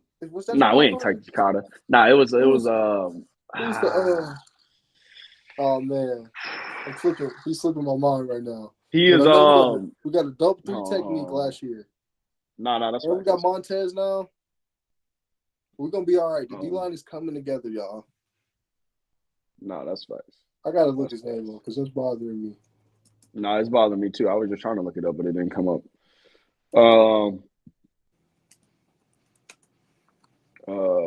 Shoot. Who is it? I'm looking out. Yeah, I can't. It's not Oh, important, okay. There, here you go. but Here you go. Hold on. what Here you is go. it? Here you go. Here you go. Not Demarcus Walker. No, No, it it wasn't was Demarcus Andrew Walker. Billings, He's Grevin trash. Dexter, Montez. Montez? Nah, not No, it wasn't Montez, Montez. man. He played D tackle. T.J. Edwards, Tremaine Edmonds, Jack Sanborn, Jalen Johnson. Nah, dang. I Daniel mean, Hardy. he done slipped my mind. I promise y'all I watched the Chicago Bears every Sunday. Bro, I'm looking at their roster right now from last year, and I'm not. Dang. But I know exactly who you're talking about. I can't think of his name though, and I'm looking at it too, and I'm still drawing a blank. But anyway, we're gonna go It's ahead and touch crazy, back on right? that later. Come back for the next episode, and we're gonna have an answer for you. But Ben Roethlisberger, yes, he was the last player who won a Super Bowl as a rookie quarterback. Not even won a Super Bowl, who took his team to a Super Bowl as a rookie quarterback. It ain't happened at least in the last decade or so. So who knows? We might have a Gervin resurgence. Dexter. That's Bears, who it was, by the way. Dexter. Bro, I Yep. said Dexter. Did you? Yeah, man, he was like one of the My first bad. names I My bad. said. When you said Well, nah, speak I'm up like, oh, then, man. Damn. man, this guy. I guess maybe I was talking to little. My bad, player. My bad. All right, but let's switch gears, man. So, of course, we hit on the NFL. Now, for all y'all fans out there, this is what y'all been waiting for. For everybody out there that's watching the NBA, for everybody out there that wanted us to cover the NBA, guess what? You're getting your answer. You're getting your wish. NBA Weekly is here. Hey, we got them gems. But y'all, are you ready? All right. So, without further ado, man, we had some teams that we got to talk about. We had some teams that was eliminated, that was sent home, that we got to win and bow down to in the NBA playoffs. Bro, you calling The first team that I gotta touch on, man, it's gonna break my heart. Is a team that you talked about. I guess we can talk about them. Phoenix Suns. They went home in 4 games. They had to bring out the brooms. I said that we was gonna bring out the brooms and we sweeping them out. So the Phoenix Suns, they were swept by the Minnesota Timberwolves. If you haven't heard, or if you don't know, or if you've been living under a rock, Kevin Durant was sent home by that boy Anthony Edwards. And I'm not going to say you called it. I'm not going to say you told me so, but you called it and you did tell me so. And we might have some Gatorade coming your way, potentially. But we got some other bets in your boy. hey, we going to even that Schoolboy. So don't trip. We coming for you. But anyway, let's go ahead and talk about it, man. The Phoenix Suns, they went home in 4 games. Do you think this is the end of the era? Do you think, because not only the Timberwolves went home, but we also going to touch on the Lakers, because guess what? They had to bring out the brooms for them as well. But first, let's focus on the Phoenix Suns, and let's focus on the Timberwolves. 1, are you impressed with the Timberwolves and how Anthony Edwards played? And 2, do you think Kevin Durant will stay in Phoenix, or will he end up hopping on a boat and going maybe back across the way to OKC or another team out there? Who knows? You talk to me. Well, I'm very impressed with the T-Wolves, and as I expected, Ant was ready to play. He carries the spirit of competition, and I've been thinking of why did I play football, and it's because I carried the spirit of competition. That's what leads you to sports, not that you like the sport itself, but the spirit of competition. And Ant carries that. So and Phoenix was ready. It was a great matchup. When they assembled this team, I didn't think, I'm like, okay, this is we got a bunch of big names. This isn't a real team yet. And as we saw that all year, they didn't even play. How many games did they play together? All 3 of them. So they probably really played at least like 15, 20 games. That's right. Pretty much a bunch of rogue agents coming in to play the T-Wolves, who's been playing excellent all year as a team, because they only have 2 stars to rely on. One superstar in Ant.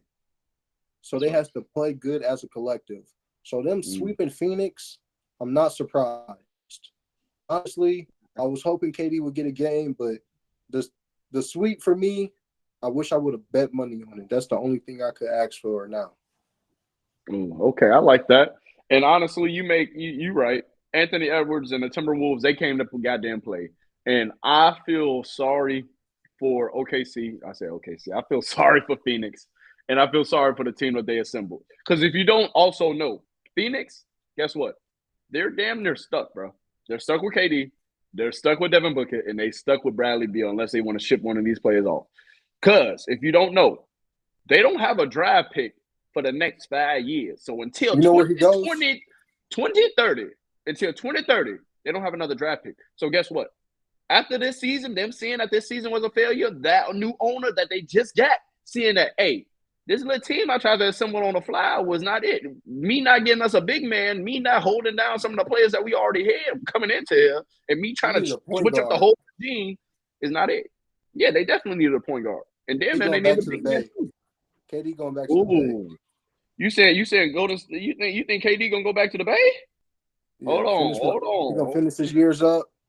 Back with his boy Steph. Draymond need to mind his tongue this time. And we can all finish our years off playing competitive basketball. How's that sound?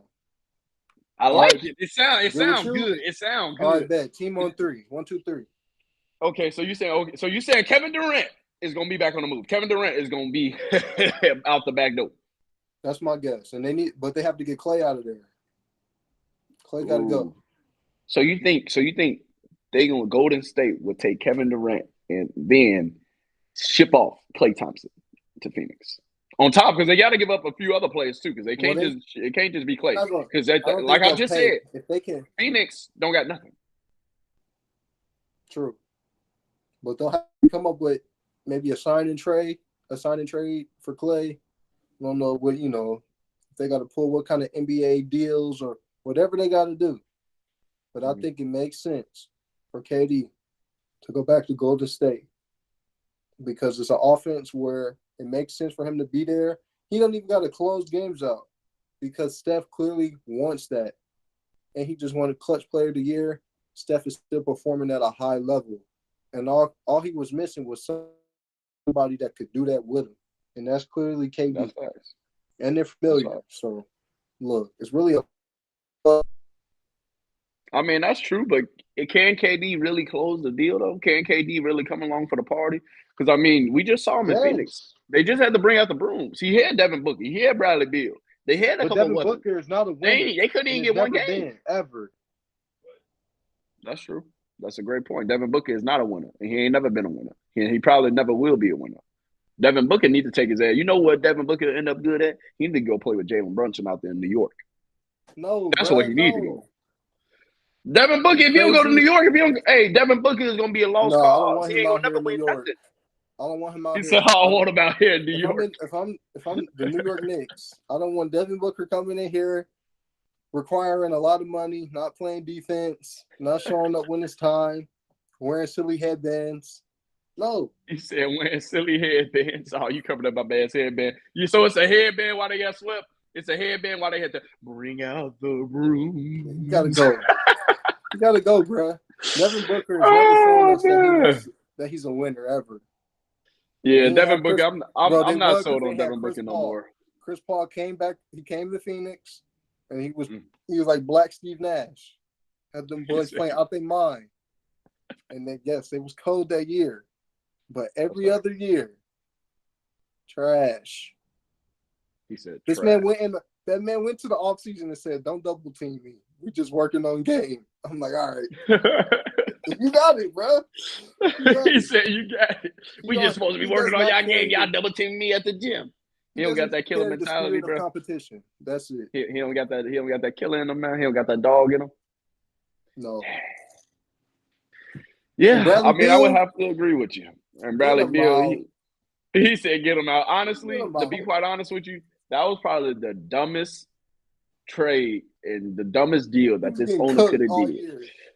He was getting cooked. And then why would you even want him? He's an Asian superstar. Not even superstar. He's an Asian star.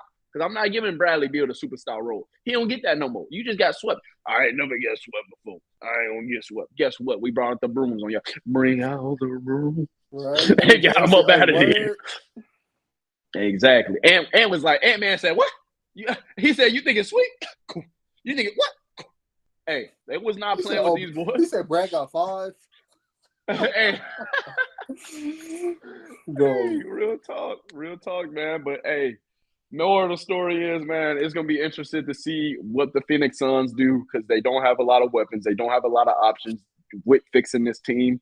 And honestly, for the Phoenix Suns, it is going to be very interesting as well, just to see what Kevin Durant does. Because Kevin Durant can either choose to stay or he can choose to go. Even with Devin Booker, Devin Booker might even choose to go. But this team, something needs to happen to them. Without them getting swept, I am highly disappointed. They lost me a case of Gatorade, and they AKD. I'm gonna need you to hit me up, man. I'm gonna need you to pay for that. I'm gonna need you to pay for that. But anyway, switching gears, man. Let's go ahead and touch on the other team that I don't want to talk about. I might have to take off my glasses for this one. The other team that, guess what? The other team that they had to bring out the brooms from. The other team that got up out of there was the Los Angeles Lakers. They got swept. They won a game. Second straight year. Oh, you said they won a game? Oh, yeah, no, they did. They did win a game. Ooh, excuse me. So, the Los Angeles Lakers, they didn't get swept. They did win a game. All right, so they did at least have their dignity, but they lost that second game in Denver on another buzzer beater. That boy Jamal Murray. Is it playoff Murray now? Is it playoff Murray? Yeah, do we gotta start putting some respect on this boy name? Because he looked like he a rap boy. He looked like he don't got no fear. He looked like he is ready for anything. And he looked like he hey, speaking of a team that might repeat, boy, they looking serious. The NBA needs to install a playoff MVP. Do they have that yet? They don't have a playoff MVP. A playoff MVP? Well, nah. I think Jamal Murray would probably be leading candidate for off a playoff MVP. Yeah, for playoff MVP. With 2 buzzer beaters and he's averaging probably 25. Yeah, and he's been that guy. He's been that guy, and he's won 2 games for him. So speaking of this game, speaking of this series specifically, what do you feel like went wrong for the Lakers? And then also, how do you think LeBron is going to come back next year? And what do you think the Lakers have to do to be a competitive and get over this hump? Because at this point, they've only beaten Yoke one time out of the last 12 games, I think, or the last 12 times that they played, which is insane. Right. Well, first off, I knew the Lakers because they're relying on too many players that are too streaky, unreliable. Rui Hachimura, Christian Wood, Torian Prince. Like this isn't a core that you want going in to a series versus Denver, especially a really good team, defending champs, a team that has your number, well coached. It's a recipe for disaster. They didn't win a game. AD, I know you think he played really good, but Dak Prescott stats? It's like a bunch of indie stats. It's okay. I got a double-double. I had 27 here, 17 here. It's like, dude, we need you to do what Joel is doing. Then y'all need a second superstar. So LeBron can run third. And he can run the point. But y'all do need a point guard now. Y'all need somebody that can come in and facilitate the offense when LeBron's not on the floor. Because who does that? It's just a bunch of ninjas out there playing iso ball and jacking threes. And nobody can hit. Nobody can hit a corner 3 in LA. That's facts. That's definitely facts. And honestly, if I had to say so, on Bronny. Come on, LA done. Oh, so you think the Lakers gonna pick up Bronny? If somebody the Lakers gonna really pick up Bronny, and we go, hey, I got Bronny James. You want to come here? Need a very lucrative trade compensation. Who you telling? Hey, I told you, boy. Hey, wherever Bronny goes, that boy either LeBron gonna follow him or the Lakers gonna have to trade for him. Either one or the other, because LeBron gonna play with his son. I don't care what nobody say. LeBron got too much pull in that league for him not to play with his son. LeBron got too much pull in that league for him not to play with his son. Let me say that a third time. LeBron got too much pull in the NBA for him not to play with his son. So wherever his son go, even if his son enter the draft this year, He's going to be playing with them in about, I want to say, less than 2 years. Guaranteed. Facts. But on top of that, with the Lakers, you're right, though. AD, he did have a couple empty calories this series. AD, I was expecting him to play a little bit better than what he did. Because, yes, he had a couple double-doubles. He had a 25-20 game. He did that. You feel me? He was in his bag. Don't get me wrong. AD was definitely in his bag. But I don't need him to be in his bag. I need him to go ahead, reach in that bag and get it and grab the other bag that's in there. Get the Duffy. You feel me? You're in the bag, but I need you to grab the Duffy. You feel me? He wasn't killing. Because if you look at what Joel Embiid did, bro, Joel out there on one leg, putting up 50. That's what we need from Anthony Davis. Yeah. We got to have you taking over games. We got to have the Lakers winning specifically because of you. Not because of LeBron, not because of Austin Reeves, not because of D'Lo. We need the Lakers winning because of you. That's something that you got to toss upon your shoulders. That's what you got to be in LA for, to be the star, the star, the superstar. You feel me? Because the reins, LeBron been handed over the reins to you. LeBron been said, take this. He tried time and time again, but guess what LeBron realized? Man, he can't do this ish. We need a third player. We got to have another player. He don't want it. He don't got that dog in him. He got a little cat in him. He got a little hiss. He got maybe a little pup with a little bark. A puppy, you know that one puppy who always like barking, but soon as does a little chihuahua. He got a little chihuahua in him. A little, but he don't got it. You feel me? He got that in him. Yeah, there ain't no bass in that bark. Exactly. You feel me? Ain't no bass in this bark, bro. And with that is evident because Yoke was still getting anything he wanted. Yoke was still being Yoke. And this series proved that at the end of the day, the Nuggets ain't going nowhere. The Nuggets are here to stay, and the Nuggets are for real. They got that core with Gordon, who's still fucking young, who's under 30. Porter, under 30. Murray, under 30. Yoke, under 30. They are not going anywhere. And they got 4 consistent, proven, consistent. Did I say consistent? Consistent players that show up night in and night out. That's what you need as a good team. When somebody ain't got it, he got it. If he ain't got it, he got it. If he ain't got it, he got it. That is a team. They have a team. And they have a team that's here to stay. That's why the Lakers can't compete, because the Lakers ain't got no team. Like you said, they just a couple players out there saying, hey, who turn is it now? Can you hear me? Yeah, I can hear you. Can you hear me? I can hear you. I can hear you. You good? You kind of cut out a little bit. Yeah, we good now. We good. All right, good. So what I was saying was, man, at the end of the day, bro, the Lakers got to come with it. The Lakers, they got to make some moves this offseason. Cancun. Bro, yeah, they gonna have fun in Cancun, but the Lakers, they got to come with it. They got to go ahead we got to get a new head coach. We got to make some trades, and we got to make some shape. Because at the end of the day, if LeBron want to sniff the playoffs again, want to sniff the Western Conference Finals again, want to sniff a finals again, any kind of finals, besides a play-in final, they gonna need to make some changes. And I feel like it's a lot of changes on the way. This Lakers team will not look the same next year. I promise you that. Because at the end of the day, even Rob Lincoln, his ass on the hot seat. I might want to ship his ass up out of there. And blew the team, all those players that went into winning that bubble championship, Dwight Howard, JaVale, Rondo, who else was on the team? They had a lot of really good players, and I thought it was a very team that utilized a lot of older players. Exactly, and it's a team that could have came back and ran, bro. And it was a team that could have came back and ran it for another year. That wasn't a bubblicious. They could have played a normal season and could have just seen what they did in the playoffs. Then you could have did all this drags and stuff and made all these moves. Yeah, I just came off a championship. Why are you breaking down the whole team now? Why are you getting a new head coach now? Why are you firing him and them? Like you feel me? Now we finna be on our third head coach. LeBron had been in LA only for a couple of years. He damn near already finna be on his third, fourth coach. Like, come on, bro. We don't do this in LA. We don't get out like that.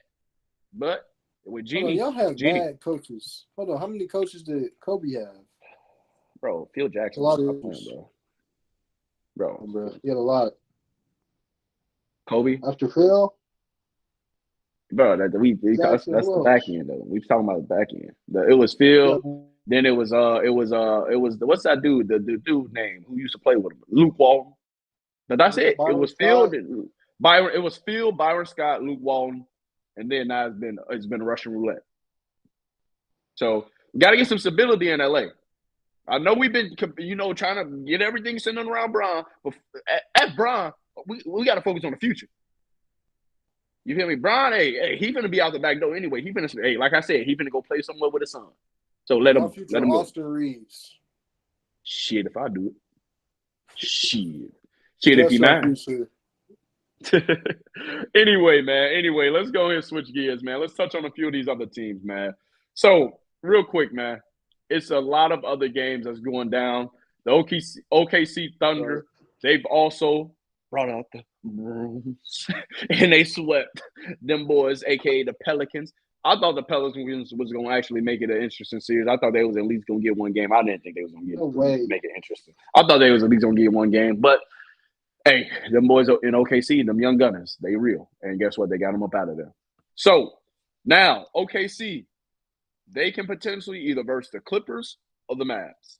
And with this Clippers-Mavs matchup, the series is tied 2-2. And you got your money on the Clippers. I got my money on the Mavs. Last game, it came down to the wire. Last game, it was interesting as hell. Last game, boy, I was all the way tuned in. When I say tuned in, I was all the way tuned in. So, do you still feel comfortable with picking the Clippers in this matchup versus the Mavs? And how do you think the series is going to play out? Oh, yeah. It's pretty much going to come down to whoever has the best game, pretty much. And if that's James Harden and Paul George versus Luka and Kyrie. Yeah. That's what, because it's coming down to the last buckets here. Because I think these are well-stacked teams. Even though I still think that the Clippers, but with no Kawhi now, it's tough. But now you really relying on James Harden. It's like you got to just turn them loose. It's like, look, go carry us, because you still got two killers with James Harden and Paul George. And really three. And they both showed up because James Harden and Paul George showed up last game. Bench and going for 25, 30? Potentially. 20, 25 game. It's like that's likely. So I really like the Clippers here. But we know what it's like when Luka just man. And Luka been inconsistent this series, bro. That's what a lot of people are sleeping on. Luka has been inconsistent. Yeah. He hasn't been. Don't get me wrong. He's put up 20 and 10 and 10. He's put up triple doubles. He put up damn near 30, 10 and 10 the other night too. Bro, at the end of the day, he's been inefficient though. He's shooting 10 for 19, 10 for 23. He's shooting not that great. Kyrie is the one who keeping them afloat. Kyrie is the one who driving to the lane. Filet, you feel me? Kyrie is the one who really, you feel me? Hey, hitting them big shots and them big moments. You feel me? Kyrie been balling this series, and Kyrie really won it. And that's the only reason, bro, why I'm still going with the Mavs. I'm still keeping my pick, and I'm still thinking that they can end up pulling it out because I believe in Kyrie, bro. Kyrie, he looks like he's centered, bro. He looks like he's focused. He looks like he got that dog in him. He looks like he ain't going home for nobody. But this series is going to be a dogfight. I feel like this series will go to Game 7. You say you got the Clippers, I got the Mavs, and we're going to see. Because, hey, this is a fight, bro. And it's going to come down to that last game. And it's going to come down to who wanted more. And the winner of this series, I can see them beating OKC, and I can see them going on to the Western Conference Finals as well. So, real quick, because I didn't hit on this, but let's backtrack a little second real quick. The Nuggets, they are set to play the Timberwolves. How you feel about that matchup? The Timberwolves? You said that quick as hell, boy. You said that with you said that with authority. You feel that in your spirit. You feel that. You feel like Anthony Edwards going to be. This going to be his coming out party. They got the best player on the court? The best player on the floor. The Timberwolves got the best player on the court versus Jamal Murray and that boy Yoke. At this point, it's bruh. And you know something though? I know he had a meniscus tear, but he's been playing good. But now he's got to see Yoke. But you got Rudy, so you're gonna have some help. But can he hold up? The Timberwolves a great opportunity, and my bad, you cutting out. A great opportunity to take this series. Timberwolves in what? Timberwolves in 7. Timberwolves in 7? Yes, sir. I like that pick. I like that pick. And honestly, like you said, if Carl Anthony Towns can hold up, he got Rudy Gobert to help him. This is a hell of a matchup. I think they're the best team in the West to match up with the goddamn Nuggets right now. Because like you said, they got two big men that can bang with Yo, that can take care of Yo, that can neutralize him, not all the way, but just a little bit. And then they got Ant-Man who don't mind covering JP if he hot, don't mind covering goddamn Murray if he hot, don't mind covering goddamn Gordon. You feel me? They got defenders. They don't. Hey, this is the best defensive team in the league. You understand me? So they ain't going for none. You feel me? They gonna be prepared. You come to that hole, you better be ready to leave on the ground. Leave you trying to pick yourself up off the floor. Because they ain't gonna play with you. And I like this matchup, bro. And I'm gonna go with the Nuggets just because I like your pick and I respect your pick, but I feel like that boy Murray gonna come alive and he gonna solidify himself. I couldn't hear you cut out a little bit again. Yeah, we back. But you take okay, you loud. I can hear you. Yeah, I'm taking the Nuggets because I want to be different. And low key, we can put another case of Gatorade on this because this is gonna be a hell of a series. And if I did lose another case, I wouldn't mind it. I'm not actually on this series. I'm not sold. So actually, I'm gonna keep my money in my pocket. All right. So this series, but then again, because they did just beat the Lakers. Fuck the Nuggets, man. I ain't betting in the series. F the Nuggets, man. They still beat my Lakers, man. I don't care. But you're lucky though. You're lucky because I don't got no dog in this fight. You're lucky. But this is going to be a hell of a series, and I do see this series going to 7 games. So now, let's move on to the what I'm about to say. Let's move on to the Sleepy East. All right? The Celtics playing the Heat. Okay, I thought she was about to say the damn. You know what? Before, let's just get it over with. We got the Cavs and we got the Magic. Okay, the Cavs and the Magic. Okay, Cavs and Magic. This series, they actually at halftime right now, but this series is tied up 2-2. The score is 48-47. All right. This series, I mean, the Magic, the Cavs, we both ain't got no dog in this fight. Nobody really. I'm sorry, y'all. If y'all really some Cleveland Cavaliers fans, if y'all really some Magic fans, sorry, I'm sorry, dog. I'm sorry, Snoozer. But I'm already getting sleepy talking about them. At the end of the day, I'm taking the Cavs. I'd rather go read. He said, I'd rather go read. Hey, but I'm taking the Cavs in this matchup. The series is tied 2-2. Comment down below if you want us to really talk about this series. We really can. We can because we do know these players and we can talk about it. But please save us the trouble. All right. Moving on, though. Moving on before we really go to sleep. Moving on. Let's go ahead and talk about the Celtics and the Heat, man. This series is tied 3-1. Tonight, Boston has the chance to go ahead and move on. And, at the end of the day, do they play tonight and tomorrow? No, they play tomorrow. My bad. They play tomorrow. My bad. That's me. That's me, big dog. That's me. Yeah. Because it's the Phoenix. It's the Knicks playing tonight, and then you got the Bucks also playing tonight. My bad. So the Celtics, they're playing tomorrow. Do you see the Celtics closing out this game, this series 4-1? And how do you feel about the Bucks, them actually losing Damian Lillard 2 games ago, and how they're injured, like the injuries just caught up to them? We talking about the Celtics or we talking about the Bucks here? Oh, Jesus Christ. My bad. We talking about the Celtics. Let's focus on the Celtics. See, talking about the East, boy, they got me sleepy. Talking about the Magic in Cleveland. You see what they do to me, boy? See? Nah, but seriously, though. But let's focus on Boston playing Miami. All right. Yeah. Do you see Miami closing out? Do you see Boston closing out this series tomorrow? Yes. The Heat have shown that they can't keep up. Look, they let Derek White get off. Bro, he hit like 6 or 7 threes.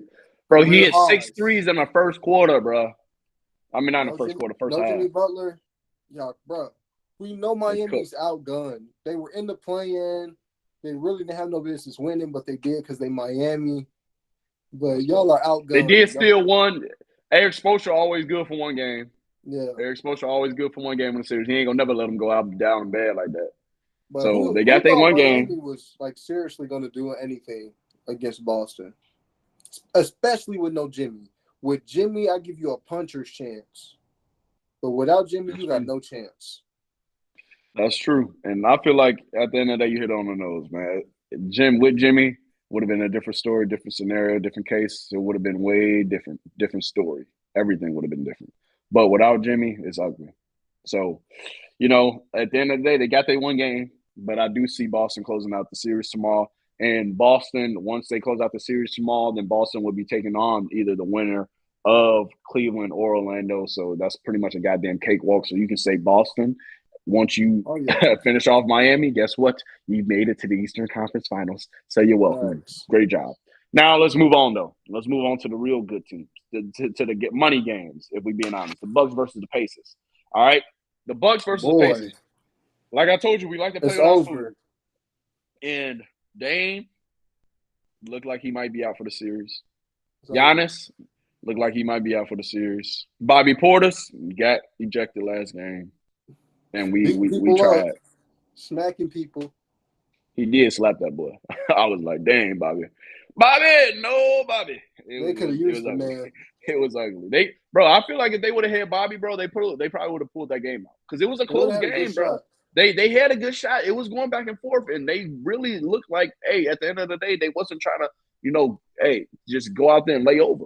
You feel me? They kept on battling it back, but they just didn't have that extra push, that extra edge, and then they couldn't stick defense for nothing. They couldn't, bro. I seen boys just filleting, just laying it up, bro. I'm like, bro, I can make a layup. Put me in, coach. Bro, like they just letting people, and I never really seen that with a Bucks team, just letting people just walk through the lane. Giannis ain't going for none of that. You feel me? So it's looking real ugly. I feel like the Bucks, their supporting cast, though, if I'm being honest, I feel like the Bucks supporting cast, they will be able to pull this series out. I feel like this series is going to go to 7 games. I feel like Giannis may end up coming back for Game 7, potentially. But I feel like the Bucks supporting cast can pull this out. Because guess what? Indiana, yeah, Miles Turner got hot for once in his life, for once in his career. Yeah. If they hit 23 threes, bro. Exactly. So what's the likelihood of them doing that again? It's not. And like I said, even with Bobby Portis and even with some of the Bucks players, they was cold. Like some of the Bucks players, bro, I guarantee, bro. I know they couldn't score. No Dame. But that's what we got Portis. If Portis would have been there, Portis would have got us a couple hard fall buckets. Portis would have got us a couple hard fall buckets. Say if Portis come back, you still telling me Christensen, Bobby Portis, and Brook Lopez are about to get this done now? Yes. You're going to win 3 in a row?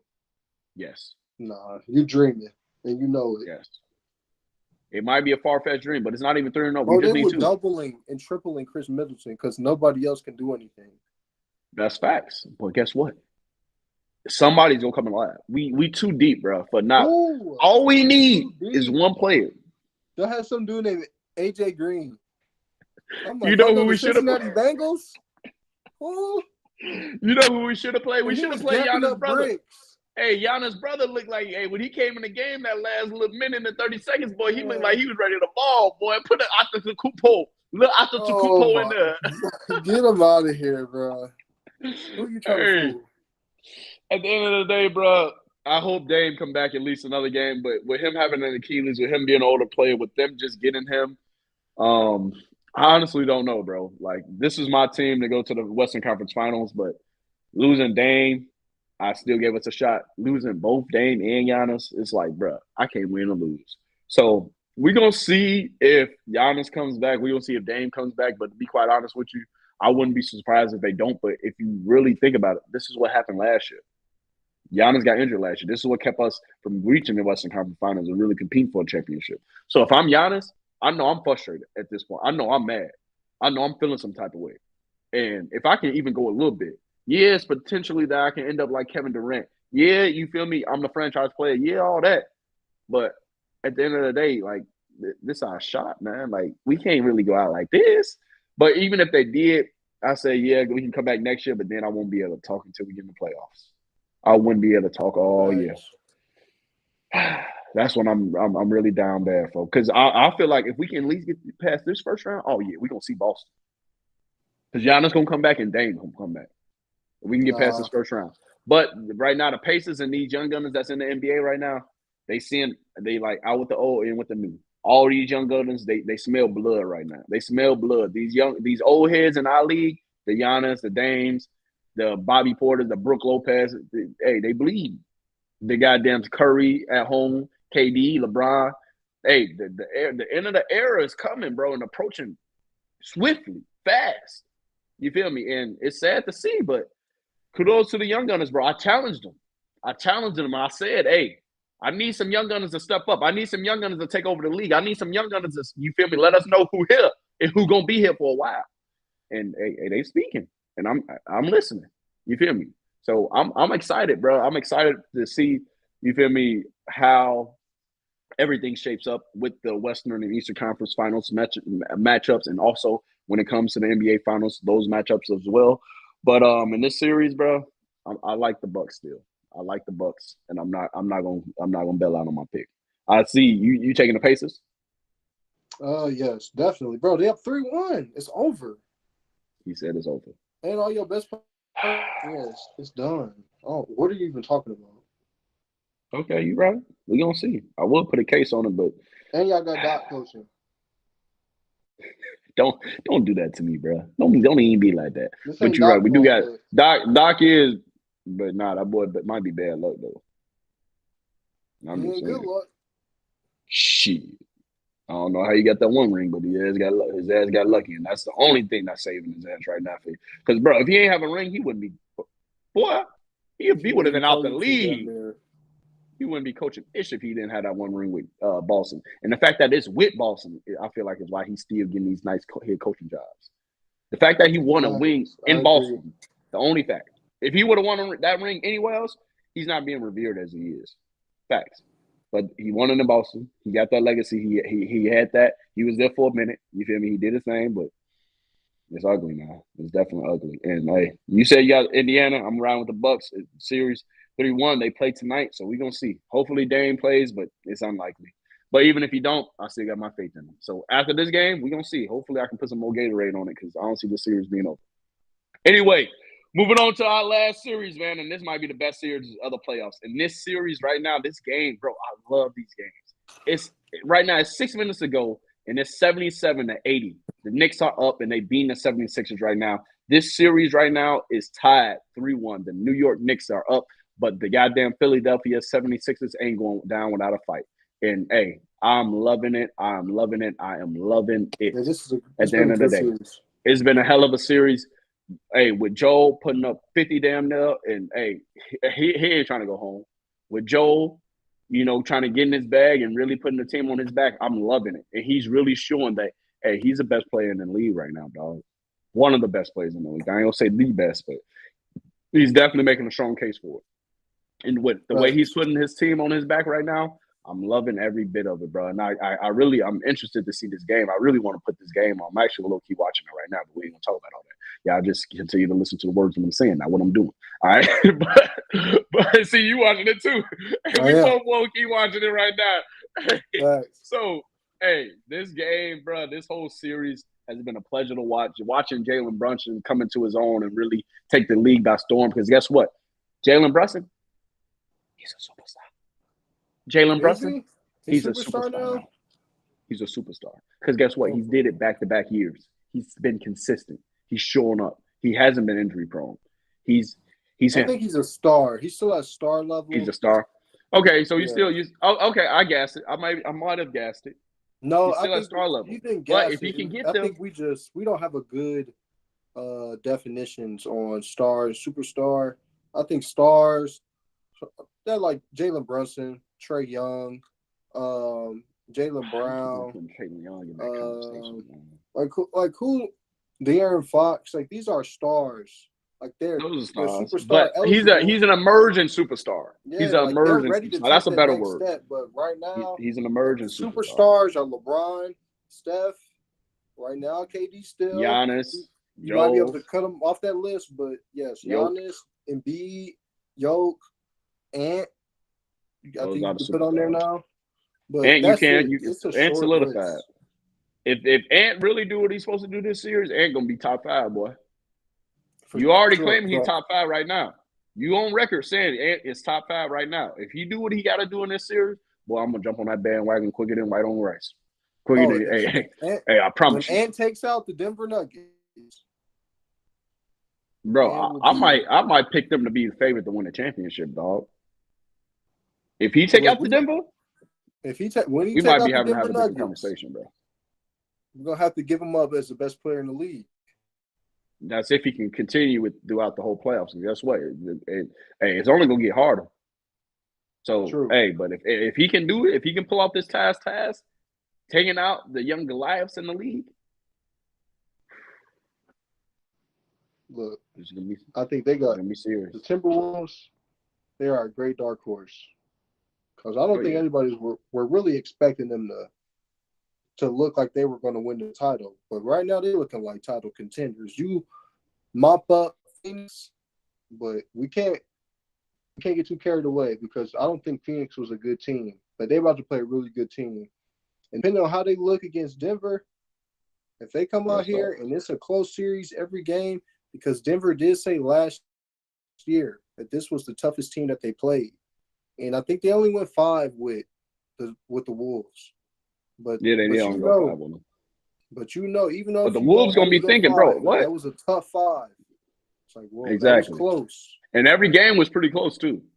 There wasn't no game that was really like a blowout. So this series is gonna be tooth and nail. They studying for them. So this is gonna be my favorite series to watch. This is gonna be my favorite series to watch, just like equivalent to the 76ers in New York. So who do you got for this New York and 76ers? Do you think the 76ers are down and out? You think this is it tonight? Ain't no way. Anybody at 3-1, you done. He said anybody at 3-1. He said I'm playing the odds. Yeah, I can respect that, and I wouldn't doubt you. And at the end of the day, with a healthy Joel Embiid, I think it's a different story. And yeah, with a healthy Joel Embiid, it's a different story, dog. Maybe even if you add another player or two, but right now I'm only going. Dude, a healthy Joel Embiid, with a healthy Joel Embiid, look different. Oh yeah, Philly might be a 1 seed. That's facts. That's facts. So I respect that, bro. And hey, at the end of the day, I'm gonna go with them too. I'm gonna go ahead and go with Denver. I said Denver. I'm gonna go ahead and go with New York. We're going with New York. I want Philly. I like Philly, but New York, they too polished. They don't got no injuries. Them boys are playing out of their minds. Joe, hey, at least he won one, and he proved to everybody. He proved to the whole world, hey, I ain't no motherfucking soft. I ain't soft. I came back and I'm still injured, and I'm still balling, putting up 50. So Joel Embiid, you got my respect, dog. You have proclaimed to be damn near one of the best players in the league, and I'm gonna treat you as such. I respect you, my guy. But on that note, my guy, hey, you want to hit this new segment with him? You want to hit the little trivia? I got 2 trivias for you. All right.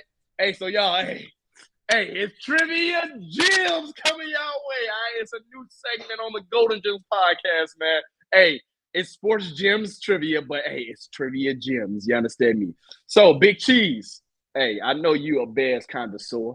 You feel me? I know you love your Bears franchise, but guess what? You ain't going to love them that much tonight because I'm finna stump you. All right? I'm going to give you 3 questions, all right? You got 3 trivia questions, and I'm going to even give you your word bank. I'm going to even give you options, things to choose from. You understand me?